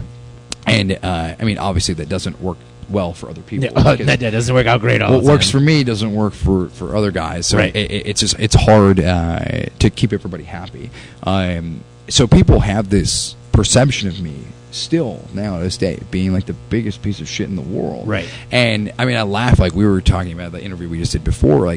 I can't help but laugh at the people who still think that I'm a bad person because I've come so far to change from then. Yeah. And all of those people who believe those things don't even know me. Most of the people who dislike me don't even know my real name. Right. Yeah. They have no fucking clue who I am. They don't understand anything that I've gone through, and they think that I'm selfish. I'm just about myself, and all I care about is JT Dunn. And it's just man, if you really know me, you know the last thing in the world I care about is myself. I have done so much harm. I've allowed other people to do so much harm to me, right? Because it made them happy, and again, I don't regret it because it allowed them to vent, and I know that I'm strong enough to handle situations like that. And now certain people are better in their lives, like because they got that out. And I mean, if they would have done that to somebody else, who knows how the situation would have been handled? Wow. Somebody could have really gotten hurt, or emotionally, physically, or whatever. Yeah. Me, I'm just like I'm like the dartboard, and it's just like I'm the dartboard in the bar that's been around for 40 years. Yeah. Everybody's come in and fucking taken a whack at me, and they've felt better leaving, but it's just like I'm still there. And It's just like I'm consistent. I'm there to just help. But people just have this weird thing about me where they see the way that I conduct myself, and I think it's because I'm too honest and I'm too blunt, and you would think in 2015, the way the world is, people would be able to handle that differently. Right. But a lot of people are so The afraid world of is the truth. PC whitewashed. Yeah. Like, Nobody wants to speak their mind anymore. yeah. And it's like, I'm not afraid to speak my mind. Right. Because, like, I mean, in my life, I've literally, like, I've been at a point where I've lost everything. And it's just like, I recovered from that. Right. And I found even more success, not with wrestling, but in life, through losing everything. Yeah. So I'm not afraid. I'm afraid to lose everything, but I'm not at the same time, because it's like, if I can do that once, I already know the formula to get myself healthy again. Excuse me. So it's like, I'm so honest with people that they take offense to it, and it's just like, no, it's just like, because man, if I don't tell you the way that it is, and I don't shoot straight with you, I'm not doing you a service. Right. Like, I'm doing you a disservice. I'm actually doing something negative, and it's like, I never want to have that vibe, and I never want to give off that thing. So when people come up to me and they're just like, hey man, this guy doesn't like you, and I'm just like, why? I know that dude. Yeah, it's like, I'm never even fucking shoot that guy's hand. And it's like, I don't even know who the fuck he is. Why does he not like me? And they're like, oh, this promo, you said this. I'm like, are you here we go. kidding me? Like a fucking promo? Or it's like, oh, you fucking did a certain wrestling move in a match. It's just like, hey man, like, it's wrestling. Right. Like, if you're mad at me over wrestling, you're a jackass. Like, if you're mad at me because, like, I fucking never called your sister back, or like, I'm just like something stupid like that, which I don't do. I call everybody He calls back. everybody's sisters back. Like, if you're mad at me for like a real life thing and Right, it's like yeah, legitimate, That's one fine. Yeah. Be mad at me, but it's such a stupid things that people are upset about. Like, and I'm sure you guys have been. Of course. Because you guys, I mean, I live a wild life. You have lived the fucking. You guys do some crazy fucking shit, man. Plus, it doesn't help that we go on the internet and talk shit all the time about everybody. I mean, I'm sure that doesn't fucking. Sure, that doesn't help. I don't talk trash about anyone on the internet. I love everybody, and everybody loves me. You are delightful. As he's saying that, he's holding a middle finger up to the room. Just flipping everybody off. Everybody's getting the fucking bird. Dude, we have hit the 2-hour mark. Holy shit! Already. I'm an asshole. No, not at all. No, you're an asshole. It's past my bedtime. I gotta go to sleep. I got a big match to prepare for. What are you doing? I don't. I just told you how I don't Just up sleep. partying. I'm just up drinking fucking whatever this is. Dude, it was a pleasure to have you on again, man. Thanks. This Sunday, XWA, it's... It's the John Hope Recreational Center in Providence, Rhode Island. Just find XWA online. I don't remember the web off the top of my head. It's like xwarionline.net or .com, something like that. That's awful. Just look them up on Yeah, Facebook. I mean, you just type in Extreme Wrestling Alliance in Google, and everything pops up. It'll be there. The show Sunday, I mean, aside from myself and AJ Styles, like, it's a great card. Yeah. There's a lot of cool things. I know there's a ladder match. Yeah, there's a 6-way ladder match with guys who are established in XWA and guys who aren't. But Yep. Everybody's fighting for an opportunity. Donovan Dijak versus Paul London, and I mean, Paul London's one of my best friends in the world. So like, I mean, that's like a match you never think you would see. Right. And we were just talking about how awesome Dijak is. Like, Paul is like the fucking best. I met him that night. You guys, we all hanging out at Tony Pete's house. Yeah. Cool as hell. He was such a cool dude. Well, that's one of them things. Like, I was saying it when we were doing a different interview. Is like, I'm in that position where, like, I'm sure Tony, who's sitting in the room, never thought that one day Paul London was going to walk in his house. Yeah, just chilling in his house. And the story. He's not in his head like, yeah, no big deal. He's like, no, actually, he's my friend. And one other instance I had was after an XWA show, I was with Matt Seidel. Yeah. And I hit up Michael Santana. And I was like, hey, man, like, I have Seidel with me. We're going to come by. Is that cool? And he was just like, wait, what? Yeah, wait, And I'm just like- Seidel? And I'm like, yeah, I mean, Matt Seidel's he's hanging out with us. I'm going to take him to the hotel afterwards so he can catch his flight.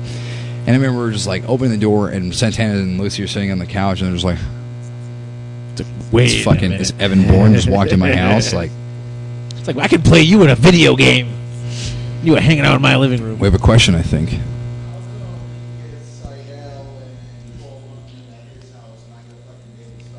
Hey, I got you Shelly Martinez. She was fun to look at. She's going to listen to this and bury me, and we're going to have heat again. I figured for a long period of time you'd rather stare at something like that than fucking Paul London. Yeah.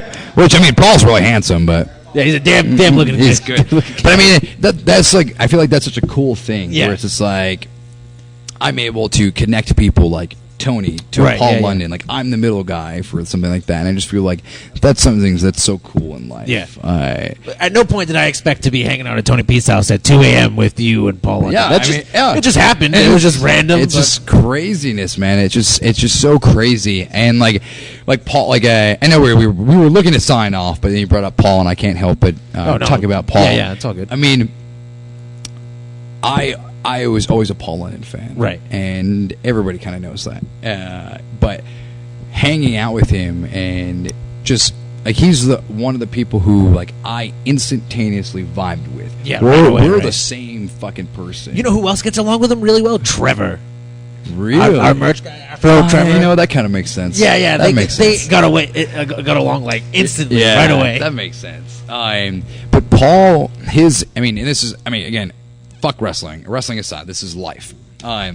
His perception on life is just amazing. Yeah. Like, I mean, he's the type of dude who literally packed a backpack, like just a regular backpack, got in a bus from Texas and just went to New Mexico and walked around. Like, just went to Just went to fucking New Mexico. No big deal. Like, Just gonna hang out. like, I mean, no plan, nowhere to stay. Just went because fucking why not? He just goes to like when he goes to Europe, he has backpacks everywhere, like because he is living life. Yeah. Like, and it seems reckless and it seems dangerous, and I mean I'm sure he can fucking obviously take care of himself. Yeah. But it's like so many people in life are so afraid to take those jumps and to take those leaps, and Paul is like he doesn't just ever takes come it. down. Yeah, from the yeah, I jump. was He gonna like say just keeps climbing. And he's just one of them guys where, like, I mean, I'm glad I met him now because if I would have met him before, we probably wouldn't have been friends. Right. And I truly appreciate his friendship because it's just so weird. Like when I feel down about life, like I can just text Paul London and be like, "Hey man, this shit's going down." Yeah, like, yeah. and he like his like I already know what he's gonna say because I tell myself the same thing, but it coming from him Means it's so just much more. it makes sense that another person is on that same level with me, and I mean that's why I vibe with Seidel too, because like we all just kind of have the same thought process, and we just truly appreciate everything. Like I mean, even the negatives, like bad things happen. I mean, and once you really understand, like, hey man, shit happens. And Right, there's- yeah. Some things are just so out of your control that you either succumb to the pressure and you get buried by it, or you appreciate the pressure and it makes you a stronger person. So guys like that, it's just really cool to like because of who they were in wrestling and what they've done, and for me to in my life to now be associated with them. It's like, again, wrestling aside, like as a people, like it's just a surreal thing to me that there's guys like that who like have been on TV and done their thing, and they don't have to be nice to me. Like, they don't have to be my friend, but like we're genuinely friends with each other, and I mean, it's just one of them weird things. I mean, in Xbox, one of those same guys where it's just like we just vibe on such an intellectual level, because like you look at these guys and like I mean, everybody knows fucking how Paul is, and Paul's Paul. Yeah. So people think he's just a wild animal. But Yeah. he's so intelligent, and he's just so smart. And everybody just thinks he's weird. Yeah. But it's like, no, man. Like, he's talk to a him. fucking genius. Like, he is so smart. And then I think, like, his perception on life is what allows him to be such a phenomenal wrestler. Elevated mind Yeah. state. That's exactly what it is, man. And, like, I mean, I'm sure he's elevated for many reasons. Right. But, like, he's such a fucking good dude. And I'm sure there's plenty of guys I'm leaving out. Right. But, man, like, guys like that are the dudes when you're looking for people to look up to, and you're looking for people that are going to continuously inspire you and never give up on you, like those are the type of guys you look for.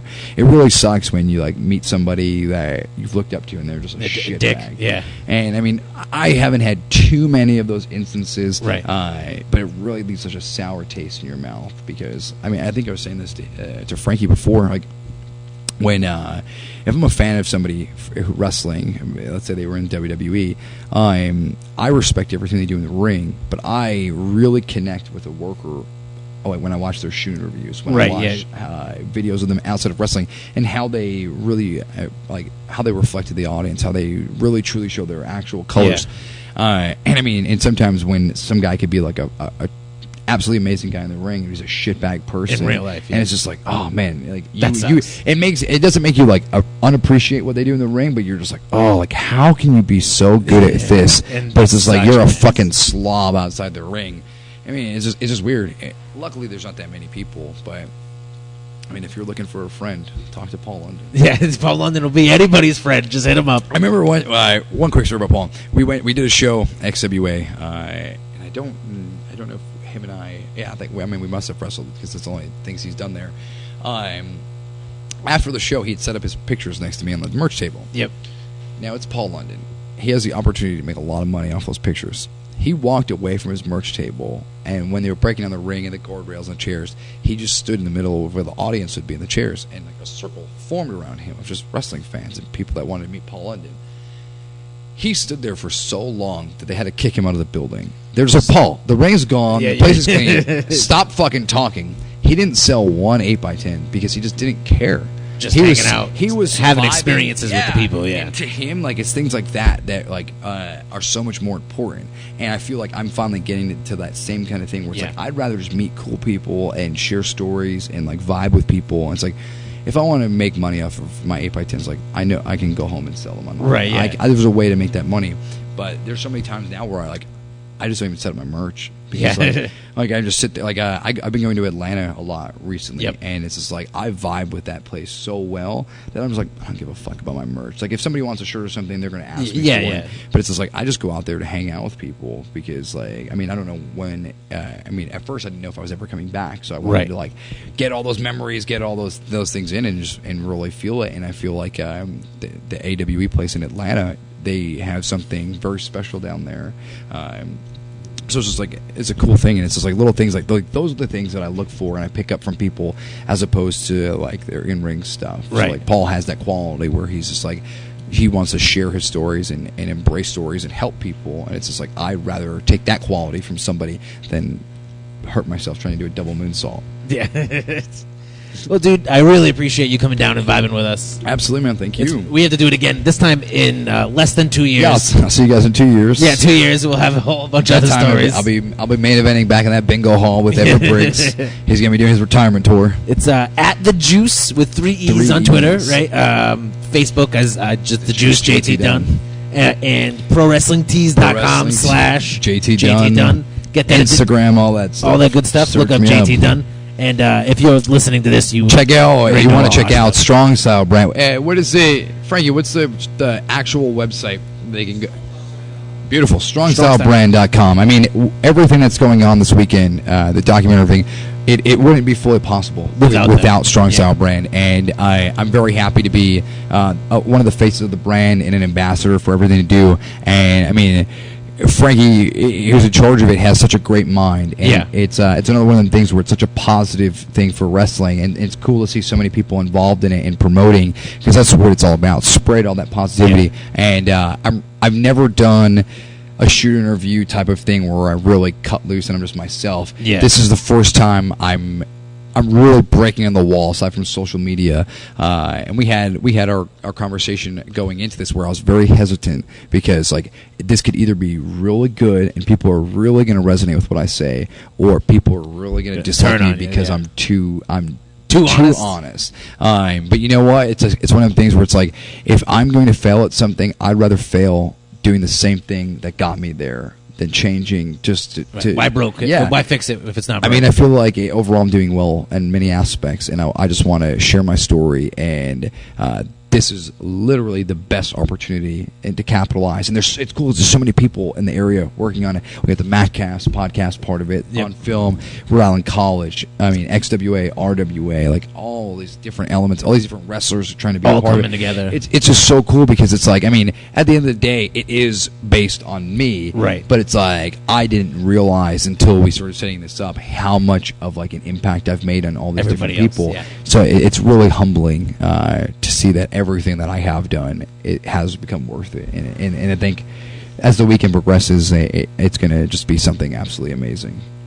Well, we'll keep you guys updated on when all that footage is going to be released, the documentary, all that stuff. And this will be up in tomorrow morning and all that good stuff. And Good. Really get some heat going on the weekend. Before we sign off, I just want to wish everybody a happy Halloween. yeah. And I forgot about JT, Halloween. Dunn, Mad Monster Mac, props go out to you for coming down, Appreciate sharing your story. Thank you. My personal apologies to Everett Briggs. I hope he got hurt.